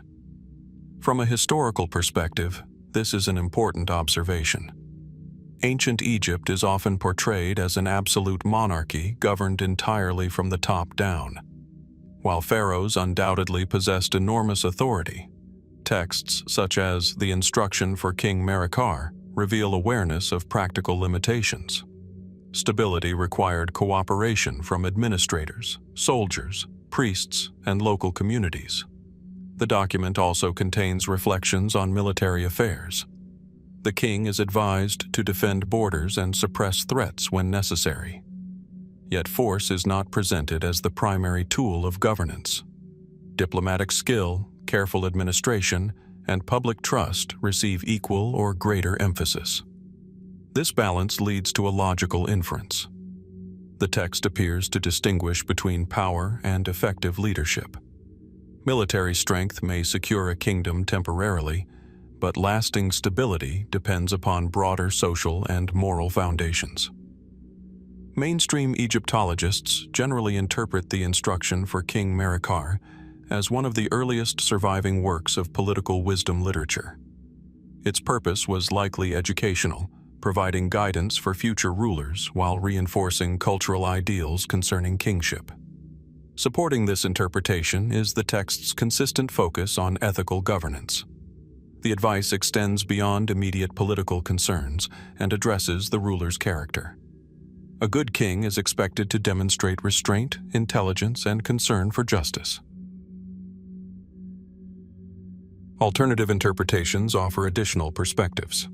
Some scholars argue that the text functions partly as political propaganda. By presenting an idealized image of kingship, it may have sought to strengthen support for particular ruling traditions during periods of uncertainty. Under this interpretation, practical advice and ideological messaging work together. Others emphasize the literary nature of the composition. The speaker's voice may not belong to a historical king at all, but to a fictional figure created to lend authority to the lessons being conveyed. Similar instructional texts appear in many ancient societies, where wisdom is often attributed to respected rulers or elders. More speculative theories suggest that portions of the document preserve memories of specific historical events. Certain passages appear unusually detailed in their discussion of regional tensions and political challenges. While direct connections remain difficult to establish, such details may reflect experiences familiar to the text's original audience. Comparison with the works examined earlier reveals a notable transition. The Westcar Papyrus explored legitimacy through prophecy and divine intervention. The Admonitions of Ipuwer examined the consequences of disorder. The instruction for King Merikare focuses on prevention, offering a framework for maintaining stability before crisis emerges. Taken together, the evidence suggests that the instruction for King Merikare represents one of ancient Egypt's most thoughtful explorations of leadership. Its emphasis on justice, moderation, and practical governance reflects a mature political philosophy rooted in the concept of ma'at. The strongest interpretations view the text as both educational literature and a guide to kingship, shaped by memories of instability and aspirations for order. Yet questions remain regarding its precise historical origins, the extent to which it reflects actual political practice, and how closely its ideals matched the realities of governance. What appears most plausible is that the document preserves an enduring attempt to understand how power, responsibility, and moral authority might work together to sustain a civilization facing the constant possibility of disorder. After the measured political wisdom of the instruction for King Merikare, the surviving Egyptian texts draw the investigation into a more personal and unsettling realm. The focus remains on kingship, leadership, and the maintenance of order, but the perspective changes dramatically. Instead of a ruler receiving advice from a predecessor, we encounter the voice of a king speaking from beyond death itself. The tone becomes reflective, cautious, and at times deeply mistrustful. This is the teaching of Amenemhat, one of the most intriguing works of royal literature to survive from ancient Egypt. The text is traditionally associated with Amenemhat I, founder of Egypt's 12th dynasty, who ruled during the early 20th century BC. Yet the surviving manuscripts were copied generations later, suggesting that the composition continued to hold significance long after the events it describes. The work presents itself as a posthumous address from the deceased king to his son and successor, Senusret I. This narrative framework immediately distinguishes the text from many others examined so far. Unlike the instruction for King Merikare, where wisdom passes from an aging ruler to a living heir, the teaching of Amenemhat speaks from the perspective of someone who has already crossed the boundary between life and death. The voice carries the authority of experience, but also the perspective of hindsight. The opening passages establish a striking atmosphere. Amenemhat reflects upon his reign, recounting achievements that strengthened the kingdom. He describes military campaigns, construction projects, economic prosperity, and efforts to secure Egypt's borders. The image presented is one of an energetic and capable ruler who devoted considerable effort to maintaining stability. Several observations emerge from these introductory sections. First, the king emphasizes order and accomplishment. Second, he presents himself as a protector of the state. Third, the narrative repeatedly contrasts public success with private vulnerability. This final observation becomes increasingly important as the text unfolds. According to the account, Amenemhat falls victim to a conspiracy originating within his own household. The king describes an attack occurring during the night, carried out by individuals he believed to be loyal. The betrayal forms the emotional center of the composition. From a literary perspective, the event serves multiple purposes. At the most immediate level, it provides a dramatic explanation for the king's death. More broadly, however, it introduces themes of trust, loyalty, and the hidden dangers surrounding political power. The message becomes clear. Even the most successful ruler cannot assume complete security. This concern aligns closely with historical realities. Ancient monarchies often faced threats from rival factions, ambitious officials, and succession disputes. Whether the account reflects an actual assassination, an attempted coup, or a literary reconstruction remains debated, but the anxiety expressed within the text is entirely plausible within the political environment of the ancient world. Archaeological and historical evidence provides valuable context. Amenemhat I was indeed a transformative ruler. He established a new royal dynasty and helped restore centralized authority following periods of fragmentation. Such transitions often generated political tensions. The possibility of opposition from competing interests would not have been unusual. Mainstream Egyptologists generally interpret the teaching of Amenemhat as both a literary work and a piece of royal ideology. The text appears designed to strengthen the legitimacy of Senusret I, while simultaneously presenting lessons concerning kingship and governance. Several features support this interpretation. The deceased king repeatedly encourages his son to remain vigilant. He warns against excessive trust. He emphasizes personal responsibility and careful judgment. These lessons transform the narrative from a simple account of betrayal into a broader meditation on leadership. The structure of the composition reinforces this reading. The assassination itself occupies only part of the text. Much greater attention is devoted to extracting meaning from the event. The king's experience becomes a source of instruction. Personal tragedy is converted into political wisdom. This transformation reflects a recurring pattern in Egyptian literature. Earlier texts, such as the Admonitions of Ipuwer, explored the consequences of social disorder. The instruction for King Merikare examined methods for preserving stability. The teaching of Amenemhat narrows the focus further, investigating the vulnerabilities of the ruler himself. Another notable feature is the relationship between individual experience and state authority. The text suggests that the well-being of the kingdom depends heavily upon the character and awareness of its king. Threats to the ruler become threats to the larger system. This perspective reveals how closely political order and personal leadership were linked within Egyptian thought. Alternative interpretations have generated significant discussion. Some scholars argue that the text serves primarily as political propaganda intended to justify the succession of Senusret I. Under this interpretation, The narrative of betrayal emphasizes the dangers overcome by the new ruler while strengthening his claim to legitimacy. Others emphasize the literary sophistication of the composition. The voice of the dead king creates a powerful dramatic effect, allowing the author to explore themes of mortality, memory, and authority simultaneously.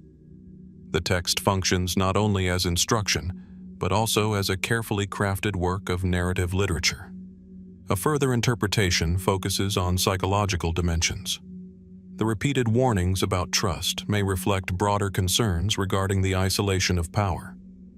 Kings occupied positions of extraordinary authority, but also extraordinary vulnerability.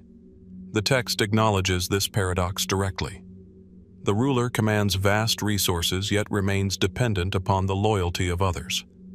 More speculative theories suggest that the composition preserves echoes of genuine political crises surrounding the early 12th dynasty. While definitive evidence remains limited, certain details have encouraged historians to consider whether real events inspired portions of the narrative. Most scholars, however, emphasize that the text's literary and ideological purposes likely outweigh any attempt to reconstruct precise historical circumstances. Comparison with the works explored earlier reveals a gradual evolution in focus. The Westcar Papyrus examined legitimacy through prophecy. The Admonitions of Ipuwer explored the collapse of order. The instruction for King Merikare offered guidance for maintaining stability. The teaching of Amenemhat examines the personal risks inherent in exercising power itself. Taken together, the evidence suggests that the teaching of Amenemhat functions as a sophisticated blend of political instruction, royal ideology, and literary reflection. Its portrayal of betrayal serves not merely as historical narrative, but as a framework for exploring leadership, vigilance, and responsibility. The strongest scholarly interpretations view the text as an effort to reinforce dynastic legitimacy while transmitting lessons about governance to future generations. At the same time, its emotional depth hints at concerns extending beyond politics alone, touching upon trust, mortality, and the burdens carried by those responsible for preserving order. What appears most plausible is that the composition transforms the memory of a ruler's downfall into a broader investigation of power itself, an inquiry that remains compelling precisely because it balances practical political wisdom with enduring questions about human relationships, loyalty, and the fragile foundations upon which authority often rests. After the psychological intensity of the teaching of Amenemhat, where kingship is revealed as both a position of supreme authority and profound vulnerability, the surviving Egyptian literature turns again toward a different kind of reflection. The focus shifts away from royal anxiety and dynastic legitimacy toward something more grounded in everyday existence: labor, skill, and the social hierarchy that sustained ancient Egyptian society. In this transition, the tone becomes less about fear or prophecy and more about observation, careful, sometimes ironic, and deeply structured. This is the satire of the trades. Before entering the text itself, the broader environment it emerged from must be understood. Along the Nile Valley, agricultural production depended on carefully managed storage systems. Massive granary complexes stood near fields and settlements, constructed from mud brick reinforced with reeds and plaster. These structures were not decorative, they were essential infrastructure. Archaeological remains show granaries built as rounded silos or long rectangular storehouses, often raised slightly above ground level to protect grain from moisture and pests. Thick walls regulated internal temperature. Narrow openings controlled airflow. Surrounding courtyards allowed for the movement of laborers, donkeys, and scribes who recorded incoming and outgoing supplies. Their placement within settlements reveals deliberate planning. Granaries were typically positioned near administrative centers or temple complexes, integrating economic storage with bureaucratic oversight. This suggests a system in which agriculture was not merely local subsistence, but part of a larger, centrally coordinated economy. Grain was measured, recorded, redistributed, and taxed. From these observations, a logical inference follows. Control of grain storage meant control of stability itself. In a civilization dependent on the Nile's cycles, surplus management determined survival. Granaries were therefore not passive structures. They were instruments of governance. They embodied the intersection of agriculture, administration, and power. It is within this structured world of labor and hierarchy that the Satire of the Trades takes shape. The text survives in multiple copies, the most famous attributed to a scribe named Keti, who addresses his son, Pepi. On the surface, it appears to be a simple instructional composition, encouraging young scribes to value their profession above all others. Yet its tone is far more complex than straightforward advice. The opening establishes a familiar literary setting, a father guiding his son's education. But rather than simply praising literacy, the text proceeds by systematically describing a wide range of professions: craftsmen, builders, fishermen, farmers, and laborers, each portrayed in strikingly difficult conditions. The descriptions are vivid and deliberate. Brickmakers are shown working under harsh sun and mud. Fishermen struggle against unpredictable waters. Farmers endure physical exhaustion tied to seasonal cycles. Craftsmen labor in cramped, demanding environments. Each profession is presented with emphasis on its physical hardship and social vulnerability. From a structural perspective, this repetition is significant. The text does not merely list occupations. It constructs a comparative framework in which each trade is measured against the profession of the scribe. Through accumulation, it builds a single implied conclusion. Scribal work occupies a uniquely privileged position within Egyptian society. Mainstream Egyptologists generally interpret the Satire of the Trades as a didactic composition used in scribal schools. Its purpose was likely to encourage students to persist in their training by highlighting the relative advantages of literacy and administrative work. In a society where scribes held crucial bureaucratic roles, such encouragement would have reinforced existing social structures. This interpretation is strongly supported by the text's internal logic. The voice of Keti repeatedly emphasizes the benefits of writing, record-keeping, and intellectual discipline. The implication is clear. While other trades involve physical hardship and instability, scribal work provides security, status, and proximity to administrative power. Yet the term satire requires careful consideration. Modern usage suggests humor or irony, but in the Egyptian context, the tone is more instructional than comedic. The exaggeration of hardship in other professions serves a rhetorical function rather than entertainment. It contrasts intellectual labor with manual labor in a way that reflects broader social values. From this, a deeper inference emerges. The Satire of the Trades is not simply about individual career choice. It reflects the structure of Egyptian society itself, where knowledge, writing, and bureaucracy formed the backbone of state administration. The elevation of the scribe mirrors the importance of record-keeping in managing granaries, taxation, construction, and legal affairs. Alternative interpretations, however, offer additional nuance. Some scholars argue that the text may contain subtle irony or social commentary beyond simple propaganda. By exaggerating the hardships of laborers, the author may be revealing an awareness of social inequality. While not explicitly critical, the text implicitly acknowledges the physical burden carried by the majority of the population. Other researchers emphasize its educational function. In scribal schools, memorization and rhetorical contrast were essential teaching tools. The vivid depictions of various trades may have served to sharpen linguistic skill as much as to promote professional hierarchy. More speculative interpretations suggest that the text preserves indirect insight into labor organization during the Middle Kingdom. The detailed descriptions of working conditions, tools, and environments may reflect genuine observations, even if rhetorically amplified. If so, the satire becomes not only ideological, but also ethnographic in character. Comparison with earlier texts reveals a subtle but important shift in focus. The teaching of Amenemhat explored vulnerability at the highest level of political power. The instruction for King Merikare addressed governance and stability.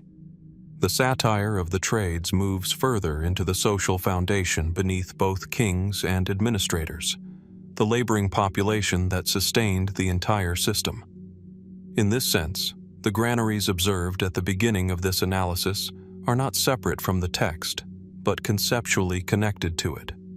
Both reflect a civilization structured around managed labor, centralized storage, and administrative oversight. The granaries physically embody the system that the satire of the trades ideologically reinforces. Taken together, the evidence suggests that the satire of the trades functions as both an educational tool and a reflection of social hierarchy within Middle Kingdom Egypt. The strongest interpretations view it as scribal training literature designed to elevate the status of writing and administration while reinforcing the value of bureaucratic order. At the same time, its detailed portrayal of physical labor preserves valuable glimpses into the working conditions of ancient professions. What appears most plausible is that the text operates simultaneously as instruction, social commentary, and cultural reinforcement, offering a carefully structured vision of a world in which intellectual labor governs and organizes the physical effort that sustains civilization, even as the lived realities of that labor remain partially visible beneath its rhetorical framing, awaiting further archaeological and textual evidence to clarify how closely representation matched experience. After the satire of the trades, where the structure of labor and social hierarchy is observed through contrast and rhetorical exaggeration, the surviving Egyptian tradition shifts once again toward a more measured and introspective form of wisdom literature. The tone softens, becoming less comparative and more reflective. Instead of defining value through opposition, the text attempts to outline a broader ethical framework for daily conduct. In this transition, we encounter the instruction of Amenemope, one of the most carefully composed works of ancient Egyptian moral philosophy. Before entering its teachings, it is useful to remain briefly with the physical world that shaped such ideas. Along the Nile, granaries still stand as silent anchors of administrative order. Archaeological remains show these structures arranged in organized clusters, often near temples or local administrative compounds. Built from sun-dried mud brick, their thick walls were designed to regulate internal temperature and preserve stored grain across seasonal fluctuations. Their forms vary, but a consistent pattern emerges. Some granaries appear as cylindrical silos sunk partially into the ground, while others take elongated rectangular shapes divided into compartments. Elevated floors and narrow ventilation openings allowed air circulation while minimizing spoilage. Surrounding workspaces suggest controlled movement of goods, overseen by scribes whose records determine distribution and taxation. From these observations, a clear inference follows. Granaries were not merely storage facilities. They were instruments of order, linking agriculture to governance. Grain represented both sustenance and currency. Its careful measurement required trust, accountability, and ethical administration. The entire system depended upon accuracy and restraint, qualities that extend directly into the moral concerns of Egyptian wisdom texts. It is within this environment of regulated exchange and administrative precision that the instruction of Amenemope emerges. The text survives in multiple papyri, the most notable preserved in the British Museum. It is generally dated to the late New Kingdom, around the 12th to 11th century BC, although its intellectual roots may extend earlier. The composition presents itself as a series of teachings from a seasoned official named Amenemope to his son, guiding him through the complexities of life, work, and ethical behavior. At first glance, the structure appears familiar. Like earlier instructional texts, it adopts a father-to-son format. Yet its tone is notably different. Instead of emphasizing professional superiority or political strategy, it focuses on inner conduct, restraint, humility, patience, and justice. The teachings are organized into short, carefully structured sections. Each passage introduces a principle and then elaborates on its practical application. The language is calm, deliberate, and often metaphorical. One of the most striking features of the text is its concern with limits. Amenemope repeatedly advises against overreaching, whether in wealth, ambition, or speech. The idea is not to reject success, but to recognize boundaries that maintain balance. In this sense, the text reflects a deeply rooted Egyptian concept. Life functions properly only when moderation is preserved. This leads to an important observation. Where earlier texts, such as the Satire of the Trades, emphasized external hierarchy, comparing professions and elevating scribal authority, the instruction of Amenemope turns inward. It focuses less on social position and more on ethical alignment within any position. Mainstream Egyptologists widely regard the instruction of Amenemope as one of the clearest expressions of Egyptian wisdom literature. Its emphasis on justice, humility, and restraint reflects the broader cultural ideal of Ma'at, the principle of cosmic and social order. Maintaining Ma'at required not only correct ritual behavior, but also ethical conduct in daily life. Several teachings illustrate this orientation. The text warns against exploiting the poor, manipulating measures in trade, or using dishonest advantage in disputes. It advises calm speech, careful judgment, and avoidance of unnecessary conflict. These instructions suggest an environment in which economic transactions and social interactions were sufficiently complex to require ethical regulation. From a historical perspective, this is significant. The administrative systems that managed granaries, taxation, and distribution relied on scribes and officials who operated within networks of trust. Ethical instruction therefore served a practical function. It reinforced behaviors that supported stability in an interconnected economy. Alternative interpretations offer additional depth.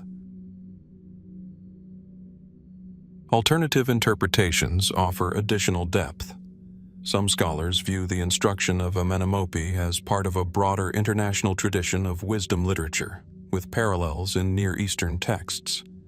Similar themes of humility, justice, and restraint appear across multiple ancient cultures, suggesting shared concerns rather than isolated development.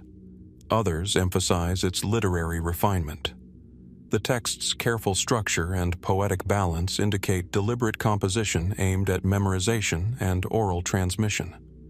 In this view, it functioned not only as moral instruction, but also as a tool for intellectual training within scribal education. More speculative interpretations suggest that the text reflects a subtle shift in Egyptian thought during the late New Kingdom. As centralized authority evolved and external pressures increased, emphasis on internal ethical discipline may have grown in importance.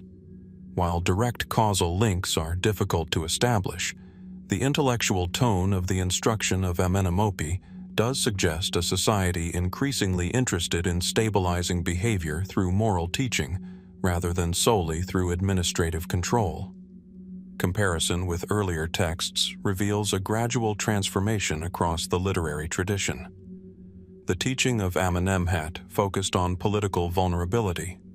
The instruction for King Merikare emphasized governance. The Satire of the Trades structured social hierarchy. The instruction of Amenemope, however, moves into a more universal ethical space, addressing behavior applicable beyond specific roles or positions.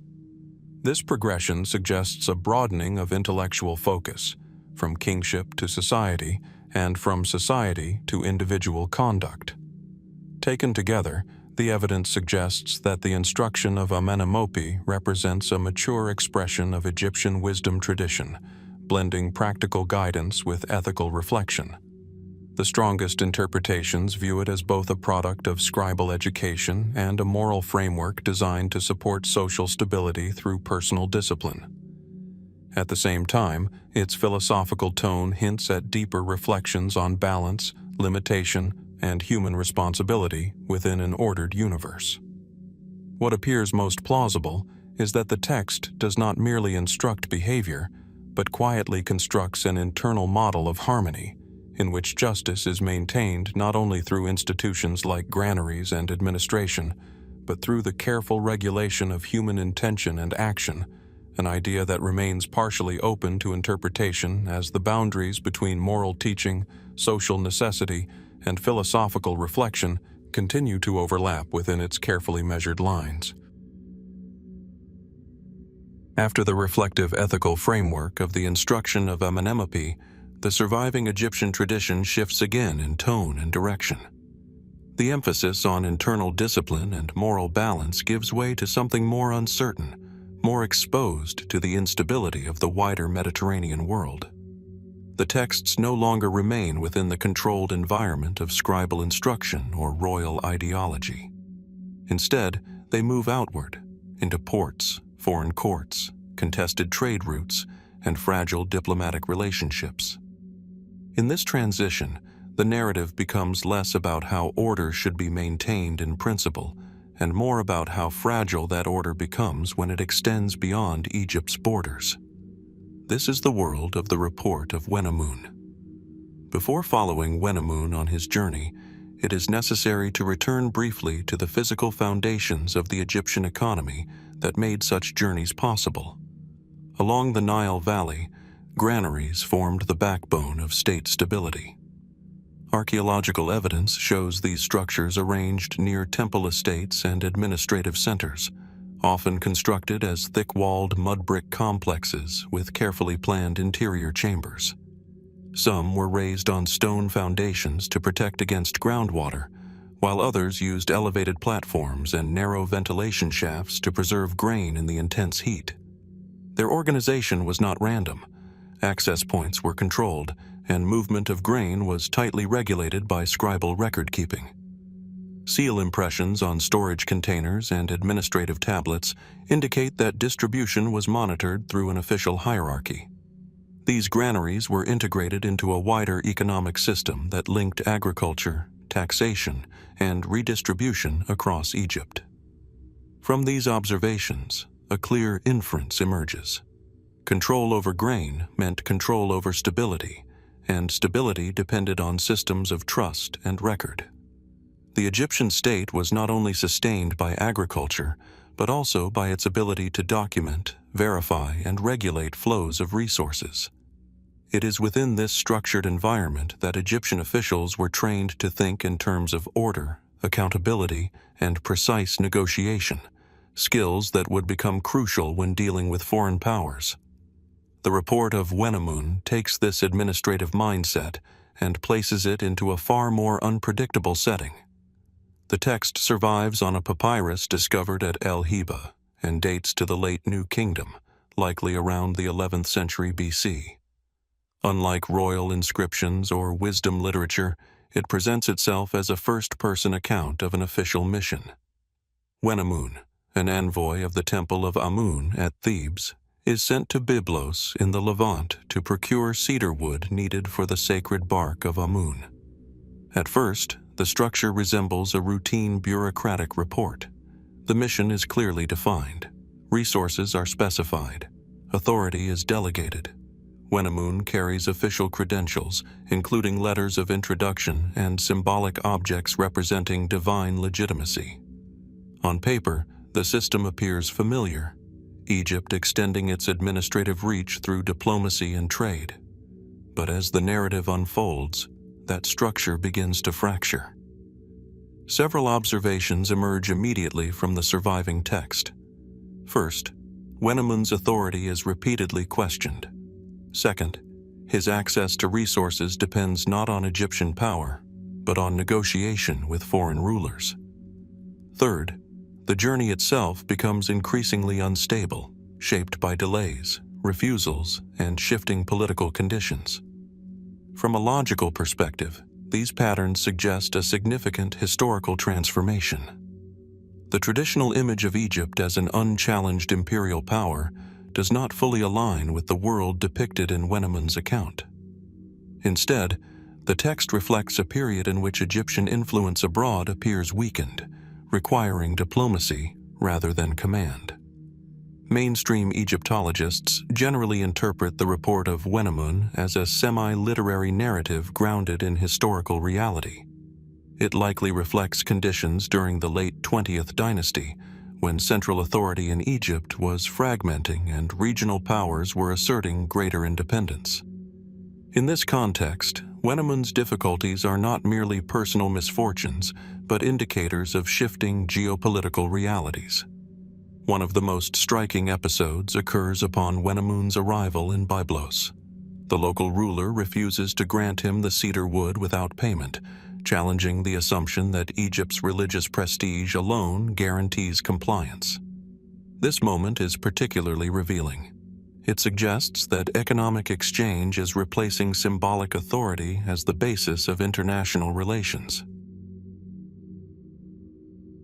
From this, a broader inference can be drawn. Where earlier periods of Egyptian history may have relied on perceived divine kingship to structure foreign relations, the world of Wenamun appears increasingly governed by negotiation, reciprocity, and material exchange. Alternative interpretations add further complexity. Some scholars emphasize the literary construction of the text. Rather than a strict historical report, Wenamun may be shaped as a narrative designed to reflect on themes of decline, uncertainty, and lost prestige. The difficulties he encounters may be exaggerated or stylized to highlight the contrast between Egypt's idealized past and its uncertain present. Others propose a more symbolic reading. Wenamun's journey can be seen as an allegory of institutional fragility. The loss of automatic obedience from foreign rulers mirrors a broader weakening of centralized authority within Egypt itself. In this sense, the text is less about travel and more about perception, how Egyptians understood their changing place in a wider, interconnected world.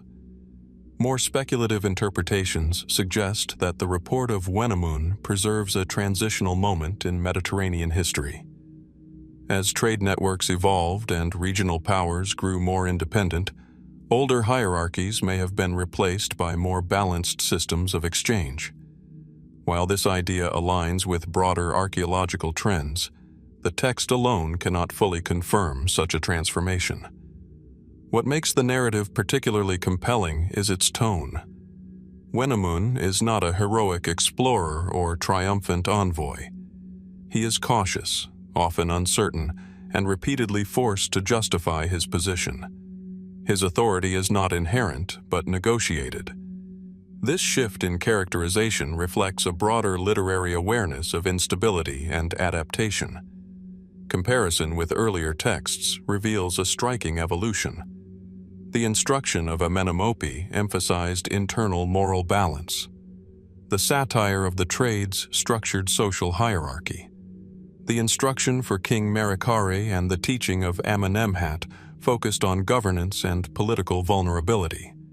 The report of Wenamun extends this trajectory outward, showing how even a system grounded in order and administration encounters unpredictability when moving beyond its traditional boundaries. Taken together, the evidence suggests that the report of Wenamun functions as both a narrative account and a reflection on changing historical conditions. The strongest scholarly interpretations view it as a late New Kingdom text that captures the weakening of centralized Egyptian authority and the increasing complexity of international relations. At the same time, its literary shaping introduces ambiguity, blending observation with narrative design. What appears most plausible is that the text preserves a moment of transition, when familiar systems of authority, reinforced by administrative structures like granaries and temple economies, began to encounter a world no longer governed by a single center of power, leaving Egyptian officials to navigate a landscape where influence depended less on inherited prestige and more on negotiation, adaptation, and the fragile maintenance of trust across shifting political horizons. After the measured diplomacy of the Report of Wenamun, where authority is tested beyond Egypt's borders and found to depend on negotiation rather than command, the documentary record turns inward again. The focus returns from foreign ports and contested cedar shipments to the domestic world of administration itself. Yet this is not a return to simplicity. Instead, the texts become more technical, more structured, and more revealing of the intellectual machinery that sustained the Egyptian state. Among the most detailed and demanding of these compositions is Papyrus Anastasi I. Before examining its content, it is useful to re-enter the physical environment that made such texts necessary. Along the Nile, granaries remained among the most visible expressions of administrative order. Archaeological traces show them as dense clusters of mud brick structures, often arranged in linear compounds adjacent to temples, estates, or regional administrative centers. Their thick walls were carefully constructed to regulate internal temperature, while elevated bases protected stored grain from moisture and pests. Narrow openings controlled airflow, and sealed entry points ensured that access was tightly monitored. The organization of these granaries reveals a structured logic. Each unit functioned within a larger system of accounting. Grain did not simply accumulate, it moved through cycles of collection, measurement, redistribution, and taxation. Seal impressions on storage jars and administrative records indicate the presence of officials responsible for verifying quantities and maintaining accuracy. These were not passive storage spaces, but active nodes within a bureaucratic network. From these observations, a clear inference emerges. The granary system represented more than agricultural storage. It was an instrument of state coordination, linking rural production with urban administration. The accuracy of scribal records determined whether supplies could be distributed effectively across temples, workers, military units, and households. Within this system, literacy and numerical precision were not abstract skills, but essential tools of governance. It is within this world of controlled measurement and administrative discipline that Papyrus Anastasi I must be understood. The papyrus, preserved in multiple copies from the Ramesside period of the New Kingdom, is often classified as a scribal training text. Unlike royal decrees or religious compositions, it takes the form of a lengthy instructional dialogue. A senior scribe addresses a junior colleague, presenting a series of complex problems, scenarios, and rhetorical exercises designed to test knowledge, logic, and mastery of administrative language. At first glance, the text appears highly technical. It includes descriptions of geography, logistics, engineering tasks, military organization, and administrative procedures. The tone is instructional but deliberately challenging.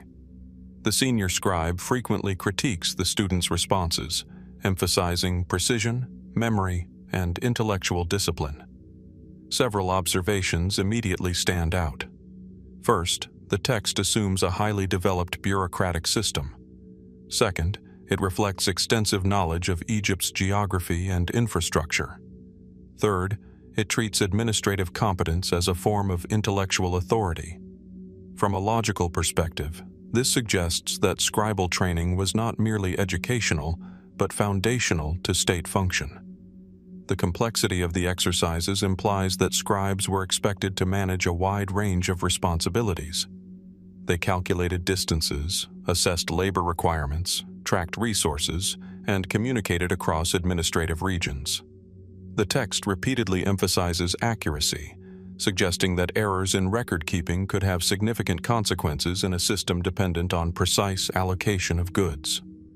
Mainstream Egyptologists generally interpret Papyrus Anastasi I as a pedagogical tool used in scribal schools.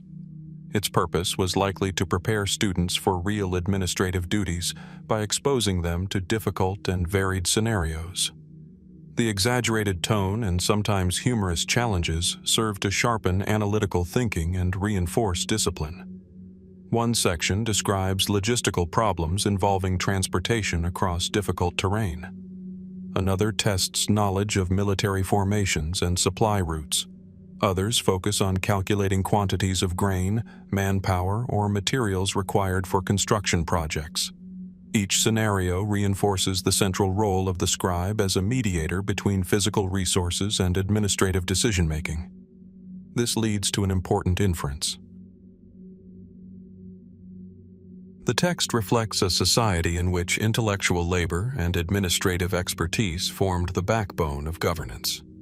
The granaries observed earlier are directly connected to this intellectual framework. Without scribes capable of recording and interpreting data, the entire system of storage and redistribution would collapse. Alternative interpretations offer additional depth. Some scholars suggest that Papyrus Anastasi I also served a rhetorical function beyond education. By presenting exaggeratedly difficult tasks, the text may reinforce the prestige of scribal work. The complexity of the problems elevates the status of those capable of solving them, reinforcing social hierarchy within the administrative class. Others emphasize its literary qualities. Despite its technical content, the text employs humor, irony, and rhetorical exaggeration. The senior scribe often mocks the student's ignorance, creating a dynamic that resembles staged performance as much as instruction. This suggests that scribal education included not only technical training, but also mastery of language and persuasion. More speculative interpretations propose that the text preserves indirect evidence of real administrative challenges during the New Kingdom. The detailed geographic references, logistical concerns, and descriptions of infrastructure may reflect actual conditions encountered by officials. While the text is clearly pedagogical, it may still encode practical knowledge derived from lived experience. Comparison with earlier texts reveals a gradual intensification of administrative awareness. The satire of the trades elevated scribal identity above manual labor. The instruction of Amenemope emphasized ethical restraint within professional life. The instruction for King Merikare and the teaching of Amenemhat focused on political authority and its vulnerabilities. The report of Wenamun revealed the fragility of external diplomacy. Papyrus Anastasi I completes this trajectory by exposing the intellectual demands required to sustain the entire system. In this sense, the granaries and the scribal exercises are conceptually linked. Granaries represent the physical storage of resources. Papyrus Anastasi I represents the mental architecture required to manage those resources. Together, they form two halves of the same administrative reality: material accumulation and intellectual organization. Taken together, the evidence suggests that Papyrus Anastasi I functions as both an educational manual and a reflection of the complexity of New Kingdom bureaucracy. The strongest interpretations view it as scribal training literature designed to cultivate precision, discipline, and administrative competence. At the same time, its rhetorical style and demanding scenarios reveal a deeper cultural emphasis on knowledge as a form of power. What appears most plausible is that the text preserves not only methods of instruction, but also a portrait of a civilization increasingly dependent on specialized intellectual labor, where the stability of granaries, the movement of goods, and the coherence of governance all ultimately depended upon the trained mind of the scribe, navigating between data, language, and authority in a system where even small errors could ripple outward into the balance of an entire kingdom, leaving behind a record that continues to reveal how closely knowledge and order were intertwined within the structure of ancient Egyptian society. After the intense intellectual training exercises preserved in Papyrus Anastasi I, where scribal knowledge is tested through demanding scenarios of logistics, geography, and administration, the documentary record moves into a slightly different register. The focus remains within the same bureaucratic world, yet the tone becomes more observational, almost descriptive in its attention to real conditions of work and travel. Instead of purely testing knowledge, the text begins to reflect the lived environment of officials moving through Egypt's vast administrative landscape. In this context, Papyrus Anastasi V emerges as a window into the practical realities behind the scribal system. To understand the world this text describes, it is useful to return once again to the material foundation of Egyptian administration, the granary system. Along the Nile Valley, granaries appear in archaeological remains as dense, carefully arranged structures built from sun-dried mud brick. Their surfaces are often thick and weathered, shaped by decades of heat, dust, and seasonal flooding. Many are constructed in clustered compounds, forming enclosed courtyards where grain could be received, measured, and redistributed. Some installations show circular storage pits lined with plaster, while others consist of rectangular chambers divided into controlled sections. Narrow doorways and raised thresholds suggest careful regulation of entry, while traces of seal impressions indicate official oversight. The environment surrounding these granaries is equally significant. They are rarely isolated. Instead, they sit near temple estates, administrative offices, and transport routes leading to river docks. The Nile itself functions as the primary artery of movement, carrying grain, goods, and officials between regions. From rural fields to urban centers, the flow of agricultural surplus is continuous but tightly monitored. From these observations, a logical inference emerges. The granary system represents not just storage, but coordination. It is an infrastructure of control, linking agricultural production to administrative decision-making. Every sack of grain passing through these structures is part of a larger chain of measurement, documentation, and redistribution. The accuracy of this system depends entirely on scribes who can record, interpret, and communicate information reliably across distances. It is precisely this world of movement, oversight, and administrative logistics that Papyrus Anastasi V reflects. The papyrus belongs to the wider corpus of Ramesside scribal texts, likely composed during the New Kingdom and used within the context of scribal education and professional training.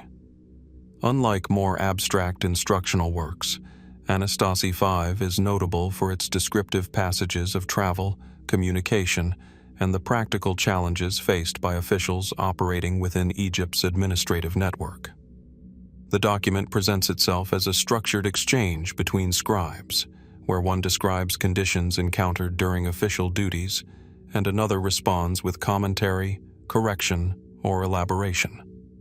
At its core, the text functions as both instruction and documentation, blending practical knowledge with rhetorical training.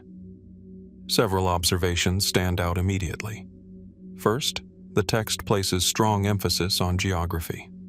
Routes between settlements are described in detail, including distances, terrain difficulties, and the availability of resources along the way. Second, it reflects the logistical complexity of moving personnel and goods across Egypt. Third, it repeatedly returns to the challenges of communication and record-keeping in environments far from central authority. From these patterns, a broader inference can be drawn. Papyrus Anastasi V reveals an administrative world that is not static, but dynamic. Officials are constantly moving between centers of production, storage, and governance. Information must travel as carefully as goods. In this system, scribes function not only as record keepers, but as navigators of both physical and bureaucratic space. Mainstream Egyptologists generally interpret the text as part of scribal training literature designed to simulate real administrative conditions. The detailed descriptions of travel routes, resource availability, and logistical challenges likely reflect practical concerns faced by officials in the New Kingdom state. By exposing students to complex scenarios, the text prepares them for the realities of service within the bureaucracy. One notable feature is the way the text integrates environmental observation into administrative reasoning. Deserts, river crossings, and remote settlements are not merely background settings. They are active factors influencing decision-making. The availability of water, the condition of roads, and the distance between storage centers all affect how resources are managed. This suggests a highly developed awareness of geography as a component of governance. In this sense, the text extends the themes observed in Papyrus Anastasi I. Where Anastasi I focuses on intellectual challenge and problem-solving, Anastasi V emphasizes spatial awareness and practical experience. Together, they form complementary aspects of scribal training, one mental, the other environmental. Alternative interpretations add further nuance. Some scholars propose that the text may preserve indirect records of actual administrative reports or travel accounts. The specificity of certain descriptions suggests that real journeys or logistical operations may have been used as models for instruction. While the text is clearly shaped for educational purposes, it may still reflect genuine conditions within the new kingdom's administrative network. Others emphasize its rhetorical dimension. The structured dialogue between scribes may not simply transmit information, but demonstrate mastery of language and professional identity. In this view, the text serves to reinforce the authority of scribes as individuals capable of understanding both abstract administration and concrete geography. The ability to describe terrain, calculate distance, and anticipate logistical difficulties becomes a marker of expertise. More speculative interpretations suggest that Papyrus Anastasi V reflects a broader conceptual mapping of Egypt itself. The country is not only represented as a physical landscape, but as an interconnected system of nodes, granaries, temples, towns, and routes, bound together through flows of goods and information. The text, in this reading, is not merely instructional but conceptual, revealing how Egyptians mentally organized their own territory. Comparison with earlier texts highlights a continuing evolution. The Satire of the Trades defined social hierarchy through occupational contrast. The instruction of Amenemope introduced ethical restraint within daily life. The instruction for King Merikare and the teaching of Amenemhat explored political authority and vulnerability. The report of Wenamun exposed the fragility of external diplomacy. Papyrus Anastasi I emphasized intellectual discipline, while Anastasi V extends that discipline into physical and geographic space. In this progression, the granary system remains a constant reference point. Whether as storage facility, administrative node, or economic regulator, it anchors the entire structure of Egyptian governance. Papyrus Anastasi V shows what happens when that structure is extended outward, across distance, terrain, and logistical uncertainty. The movement of grain becomes inseparable from the movement of knowledge, and both depend on the reliability of scribal interpretation. Taken together, the evidence suggests that Papyrus Anastasi V functions as both an educational text and a reflection of the administrative complexity of the new kingdom. The strongest interpretations view it as scribal training literature designed to prepare officials for real-world logistical challenges, combining geographical awareness with bureaucratic precision. At the same time, its detailed attention to routes, landscapes, and movement reveals a deeper conceptual understanding of Egypt as an interconnected system sustained by continuous circulation of grain, people, and information. What appears most plausible is that the text captures a civilization increasingly aware that stability does not depend solely on stored resources within granaries, but also on the ability to navigate space itself, to measure distance, anticipate difficulty, and maintain coherence across vast stretches of terrain where order must be continually reconstructed through travel, record, and the disciplined memory of those trained to read both the land and the administrative structures layered upon it. After the procedural clarity of Papyrus Abbott, where administrative order is tested through investigation and accountability becomes a central concern of governance, The documentary record settles into one of the most revealing moments of institutional self-examination in ancient Egypt. The tone shifts from instruction and simulation into scrutiny. What is being examined is no longer how the system should function, but where and how it has failed. In this sense, Papyrus Abbott opens a rare window into the mechanics of control, corruption, and correction within the New Kingdom state. To understand the world that produced such a document, it is necessary to return again to its physical foundation, the granary system. Across the Nile Valley, granaries appear in archaeological remains as dense, carefully engineered complexes embedded within larger administrative landscapes. Their scale varies from local storage facilities serving individual communities to vast institutional centers associated with temples and state estates. Constructed primarily from sun-dried mud brick, their architecture is defined by mass rather than ornamentation. Thick exterior walls, reinforced corners, and internal chambers designed for durability and control rather than display. The environment surrounding these structures is equally structured. Granaries are rarely isolated. They sit within enclosed precincts that also contain scribal offices, seal production workshops, measurement stations, and courtyards for loading and transport. The layout suggests deliberate planning. Movement flows inward through controlled entry points and outward through regulated distribution channels. Grain enters as raw agricultural surplus and exits as measured recorded allocations. From the material evidence, several inferences can be drawn. First, granaries were not passive storage facilities, but active administrative nodes. Second, they depended on a continuous chain of verification, from field collection to final redistribution. Third, their integrity relied on human oversight at every stage. A broken seal, an incorrect measurement, or an unrecorded transfer could disrupt the entire system. This is not merely an agricultural structure, it is a mechanism of state stability. Within this framework, Papyrus Abbott acquires its full significance. The text, dating to the late 20th dynasty, records a formal investigation into tomb robberies in the Theban necropolis during a period of increasing political instability. It is preserved as an official report compiled by high-ranking scribes and administrators acting under royal authority. Unlike instructional texts or literary compositions, it presents itself as procedural documentation, names, places, testimonies, and conclusions structured in an orderly sequence.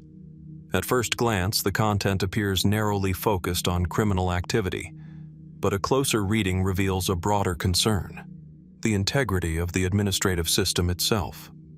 Several observations emerge from the structure of the document. The investigation is methodical. Officials inspect tombs, verify conditions, and compare findings with previous records. Witnesses are questioned, and inconsistencies are noted. Different sites are examined in sequence, suggesting a systematic audit rather than a localized inquiry. The tone is restrained, emphasizing accuracy over narrative embellishment. From this pattern, a logical inference arises. The Papyrus Abbott is not simply a record of theft. It is an instrument of institutional self-audit, designed to determine where control mechanisms have failed. To understand why this matters, it is necessary to consider the broader administrative logic of New Kingdom Egypt. The same bureaucratic structures that governed tomb security also governed granaries, taxation, labor deployment, and resource distribution. Seal impressions, scribal registers, and hierarchical oversight connected these domains into a unified system of control. If corruption occurred in one area, it implied vulnerabilities across the entire structure. In this sense, tomb robbery was not only a criminal issue, it was an administrative failure. Mainstream Egyptological interpretation views Papyrus Abbott as evidence of increasing administrative strain during the late New Kingdom. The document is often associated with a broader pattern of institutional stress, including documented corruption among officials responsible for tomb protection. The existence of such a detailed investigation suggests both the presence of wrongdoing and the state's capacity and willingness to respond with formal inquiry. One of the most striking aspects of the text is its comparison between different tombs and officials.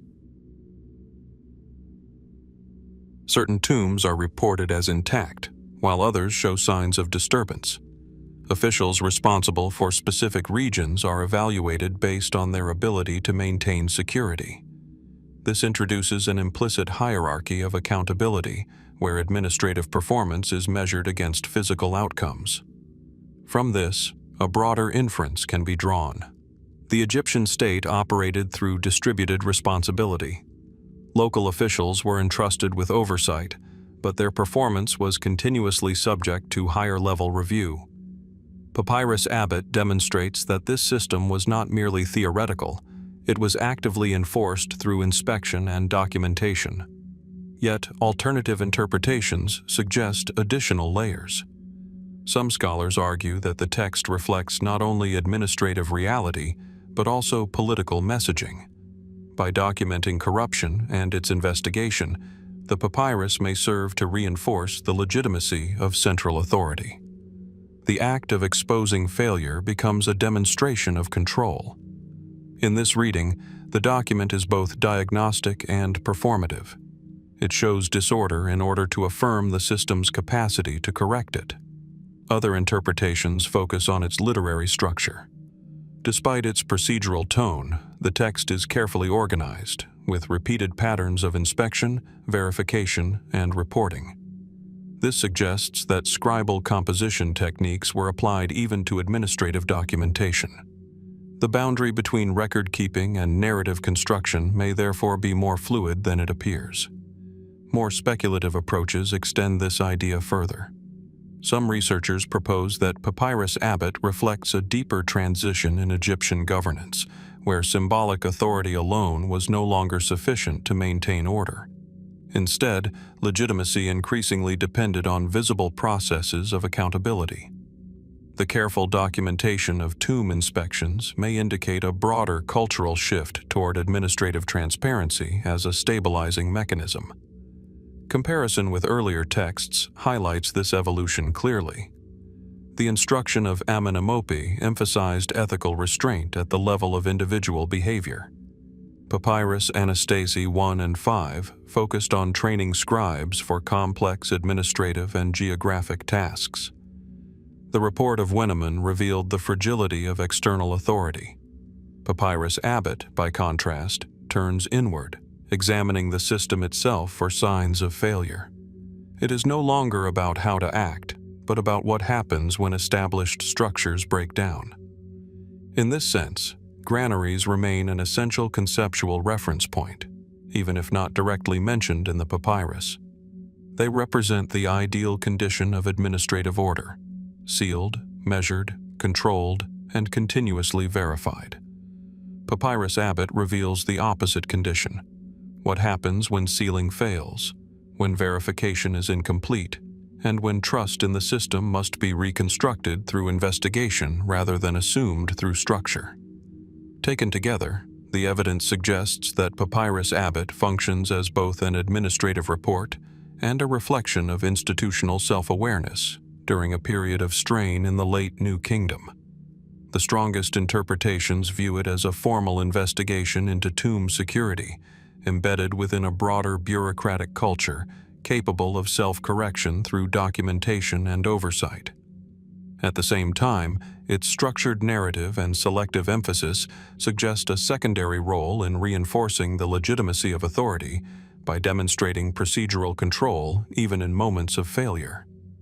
What appears most plausible is that the text captures a civilization confronting the limits of its own administrative architecture, where systems designed to ensure stability, from granaries to tomb protection networks, required increasingly sophisticated layers of inspection, record-keeping, and accountability to preserve coherence in a world where reliability could no longer be taken for granted, and where the act of recording failure became itself a mechanism for maintaining order within an evolving and increasingly complex state apparatus. After the procedural scrutiny of Papyrus Abbott, where administrative breakdown is examined through structured investigation and the integrity of authority is tested against evidence of failure, the documentary tradition shifts once more. The focus moves away from crisis and correction towards something more systematic, more expansive, and more quietly revealing of how power was organized at scale. Instead of isolated incidents of corruption or investigation, the record now turns toward the architecture of ownership itself. In this context, the Wilbour Papyrus emerges not as a narrative of disruption, but as a vast administrative map of land, labor, and economic control. To understand the world that produced such a document, it is necessary to begin again with its material foundation, the granary system, and the agricultural infrastructure that sustained it. Along the Nile Valley, granaries appear in archaeological remains as dense, carefully engineered complexes integrated into larger temple estates and administrative districts. Their construction is consistent across regions: sun-dried mud brick walls, thick enough to stabilize internal temperatures, raised floors or compacted foundations to reduce moisture intrusion, and carefully planned interior divisions that separated grain by type, origin, or administrative category. Access points were narrow and controlled, often reinforced with seals that recorded official oversight. These structures do not stand alone. They are embedded within a broader agricultural landscape that includes irrigation channels, fields divided into measured plots, storage courtyards, scribal offices, and transport routes leading to river docks. The Nile functions as the central artery of this system, carrying harvested grain from rural production zones to urban centers where it is stored, recorded, and redistributed. From this arrangement, several inferences can be drawn. First, land and storage were part of a unified administrative system rather than separate domains. Second, agricultural output was not simply collected but continuously measured and classified. Third, granaries functioned as the physical endpoint of a much larger bureaucratic process that began in the fields and ended in redistributive networks tied to temples and state institutions. In this context, granaries are not merely storage buildings. They are instruments of economic abstraction, places where land becomes record and harvest becomes data. It is within this highly structured environment that the Wilbour Papyrus must be understood. The Wilbour Papyrus, dating to the reign of Ramesses V in the 20th dynasty of the New Kingdom, is one of the most extensive administrative documents from ancient Egypt. Discovered in the late 19th century and now preserved in multiple fragments, it records a detailed land survey of agricultural holdings in Middle Egypt. Unlike narrative texts or instructional compositions, it is fundamentally statistical in nature, a large-scale register of land parcels, their owners, their classification, and their tax obligations. At first glance, the document appears purely technical, but its structure reveals something more profound: a civilization capable of mapping its own productive landscape with extraordinary precision. Several observations emerge immediately. The papyrus lists thousands of land parcels, identifying their location, size, ownership status, and administrative category. It distinguishes between temple land, royal land, private holdings, and land assigned to officials or institutions. It also records the taxation obligations associated with each parcel, indicating not only who controlled the land, but how its output was integrated into the state economy. From these patterns, a clear inference follows. The Wilbour Papyrus is not simply a record of ownership. It is a mechanism of economic visibility. It transforms agricultural space into an administratively legible system, where every unit of land is accounted for within a centralized framework of taxation and redistribution. Mainstream Egyptological interpretation views the Wilbour Papyrus as evidence of a highly developed bureaucratic economy during the New Kingdom. It demonstrates that land management was not local or informal, but systematically recorded and integrated into state administration. The presence of such a detailed survey suggests an advanced level of bureaucratic sophistication, where agricultural production could be quantified, categorized, and taxed with remarkable consistency. One of the most striking features of the document is its granularity.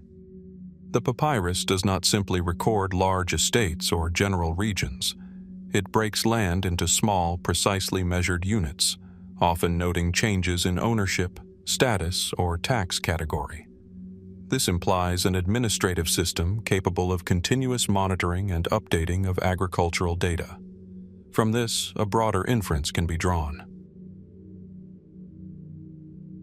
First, land and storage were part of a unified administrative system rather than separate domains. Second, agricultural output was not simply collected but continuously measured and classified. Third, granaries functioned as the physical endpoint of a much larger bureaucratic process that began in the fields and ended in redistributive networks tied to temples and state institutions. In this context, granaries are not merely storage buildings. They are instruments of economic abstraction, places where land becomes record and harvest becomes data. It is within this highly structured environment that the Wilbour Papyrus must be understood. The Wilbour Papyrus, dating to the reign of Ramesses V in the 20th dynasty of the New Kingdom, is one of the most extensive administrative documents from ancient Egypt. Discovered in the late 19th century and now preserved in multiple fragments, it records a detailed land survey of agricultural holdings in Middle Egypt. Unlike narrative texts or instructional compositions, it is fundamentally statistical in nature. A large-scale register of land parcels, their owners, their classification, and their tax obligations. At first glance, the document appears purely technical, but its structure reveals something more profound. A civilization capable of mapping its own productive landscape with extraordinary precision. Several observations emerge immediately. The papyrus lists thousands of land parcels, identifying their location, size, ownership status, and administrative category. It distinguishes between temple land, royal land, private holdings, and land assigned to officials or institutions. It also records the taxation obligations associated with each parcel, indicating not only who controlled the land, but how its output was integrated into the state economy. From these patterns, a clear inference follows. The Wilbour Papyrus is not simply a record of ownership. It is a mechanism of economic visibility. It transforms agricultural space into an administratively legible system, where every unit of land is accounted for within a centralized framework of taxation and redistribution. Mainstream Egyptological interpretation views the Wilbour Papyrus as evidence of a highly developed bureaucratic economy during the New Kingdom.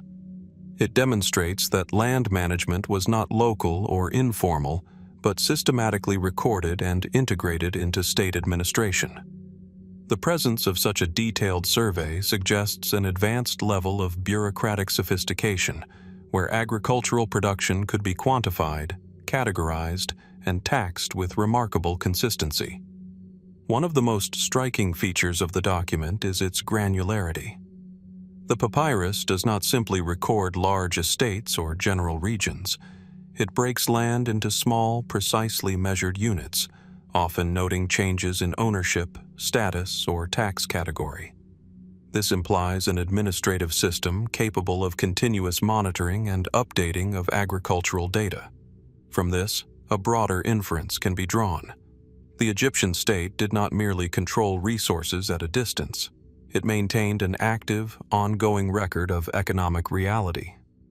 Granaries, in this system, functioned as the physical counterpart to the papyrus, one storing grain, the other storing information about grain and the land that produced it. Alternative interpretations add further depth.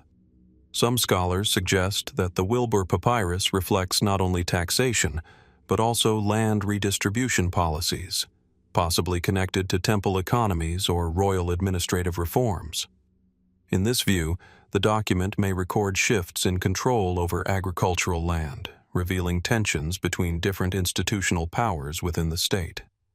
Others emphasize its methodological significance.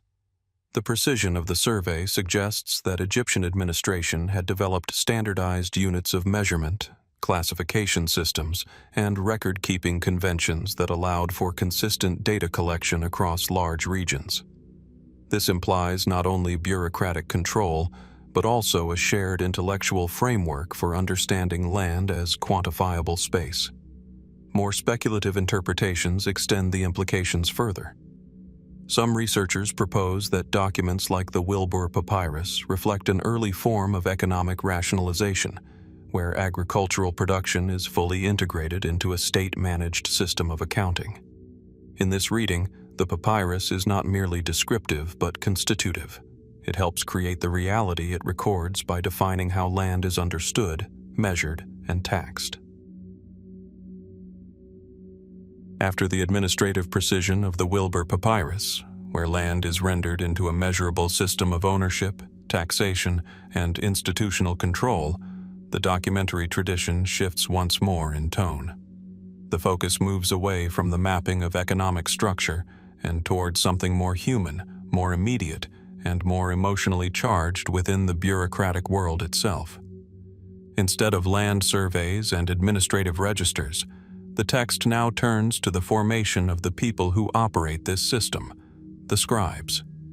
In this context, Papyrus Lansing emerges as a carefully constructed reflection on training, discipline, and the social meaning of intellectual labor. To understand the intellectual world that produced such a text, it is necessary to return first to its physical foundation, the granary-based economy that structured Egyptian life. Along the Nile Valley, granaries appear in archaeological remains as monumental yet practical structures embedded within temple estates, royal domains, and administrative districts. Built from thick, sun-dried mud brick, their walls were engineered for stability and insulation. Internal chambers were often arranged in modular divisions, allowing grain to be categorized according to origin, quality, or administrative function. Elevated foundations protected stored supplies from moisture, while narrow, controlled entry points ensured that access was strictly regulated. These structures are never isolated. They are part of larger complexes that include courtyards for transport, seal workshops for authorization, scribal offices for record-keeping, and measurement stations for quantification. The movement of grain through these spaces is highly structured, harvested in the fields, transported along Nile routes, stored in granaries, recorded by scribes, and redistributed according to administrative decisions. From this pattern, a clear inference follows. Granaries are not simply storage facilities. They are nodes in a system of intellectual and material coordination. Their operation depends not only on physical infrastructure, but on the accuracy of written records and the reliability of those who produce them. It is within this environment that Papyrus Lansing must be understood. The papyrus, dating to the New Kingdom and associated with scribal education, is one of the most vivid instructional compositions preserved from ancient Egypt. Unlike purely technical documents or administrative registers, it adopts a direct and often sharply rhetorical tone.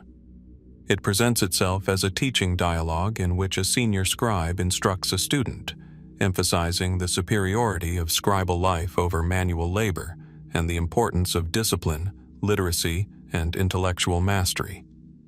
At first glance, the text appears straightforward, a didactic composition aimed at encouraging students to pursue scribal training. But its structure reveals deeper layers of meaning. Several observations emerge immediately. The text systematically contrasts scribal work with a wide range of manual occupations. Craftsmen, farmers, laborers, and builders are described in terms of physical hardship, instability, and exhaustion. In contrast, the life of the scribe is presented as stable, respected, and intellectually rewarding. This contrast is not incidental. It is the central rhetorical mechanism of the composition. From this pattern, a logical inference follows. Papyrus Lansing is not merely descriptive, it is ideological. It constructs a social hierarchy in which intellectual labor is elevated above physical labor, reinforcing the status of the scribal class within Egyptian society. Mainstream Egyptological interpretation views Papyrus Lansing as a pedagogical text used in scribal schools during the New Kingdom. Its primary function was likely motivational, to encourage students to endure the difficult training required to master writing, calculation, and administrative procedures. The repetitive emphasis on hardship in other professions serves to reinforce the perceived value of scribal identity. One of the most striking features of the text is its rhetorical intensity. The descriptions of manual labor are vivid and often exaggerated. Farmers are depicted as struggling against natural forces, craftsmen as burdened by exhausting conditions, and laborers as subject to constant physical strain. These portrayals are not neutral observations but carefully constructed contrasts designed to elevate the scribal profession. From this, a broader inference can be drawn. The text reflects a society in which occupational identity is deeply structured and socially meaningful. Scribal work is not simply a job, it is a gateway to administrative authority, economic stability, and social prestige. Yet alternative interpretations introduce additional nuance. Some scholars suggest that Papyrus Lansing may also reflect internal tensions within Egyptian society. The sharp contrast between scribal and manual labor could indicate awareness of social inequality. While the text clearly promotes scribal superiority, its very need to do so may suggest that this hierarchy required continuous reinforcement. Others emphasize its literary dimension. The text employs repetition, exaggeration, and rhythmic structure, suggesting that it was designed not only for instruction, but also for memorization and oral performance. In this reading, Papyrus Lansing functions as both educational material and rhetorical exercise, training students not only in writing, but in persuasion and structured thought. More speculative interpretations extend the implications further. Some researchers propose that the text reflects broader changes in the organization of labor during the New Kingdom. As administrative systems became more complex, especially those governing granaries, taxation, and land distribution, the demand for trained scribes increased significantly. Papyrus Lansing may therefore reflect an expansion of bureaucratic specialization, where intellectual labor becomes increasingly central to state function. Comparison with earlier texts reveals a clear progression. The instruction of Amenemope emphasized ethical restraint and balanced conduct. Papyrus Anastasi I and V focused on technical training and geographic knowledge. Papyrus Abbott examined institutional failure and accountability. The Wilbour Papyrus mapped the economic structure of land ownership. Papyrus Lansing, in contrast, turns inward to the formation of identity itself, what it means to be a scribe within this vast administrative machine. In this sense, the granary system remains an essential conceptual backdrop. Granaries represent the physical accumulation of resources. Administrative texts like Papyrus Lansing represent the accumulation of knowledge and authority required to manage those resources. One stores grain, the other stores skill. Together, they define the dual foundation of Egyptian stability, material surplus and intellectual control. Taken together, the evidence suggests that Papyrus Lansing functions as both an instructional text and a reflection of scribal identity within New Kingdom society.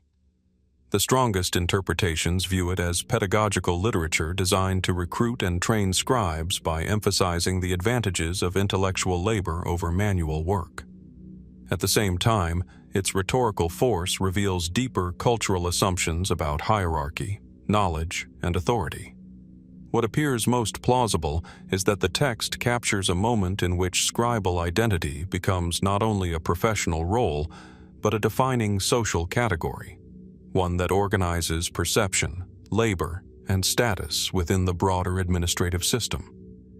Yet even within its confident assertions of superiority, the text indirectly reveals the dependence of that system on the very labor it contrasts itself against.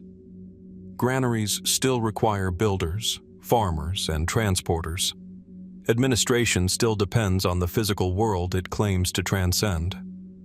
In this tension between intellectual authority and material dependence, Papyrus Lansing preserves a subtle but enduring insight that the stability of ancient Egyptian civilization rested not on a single class, but on the continuous coordination between those who worked the land, those who stored its produce, and those who transformed both into written order, each layer necessary, even when only one is spoken of most loudly in the surviving words of the scribes.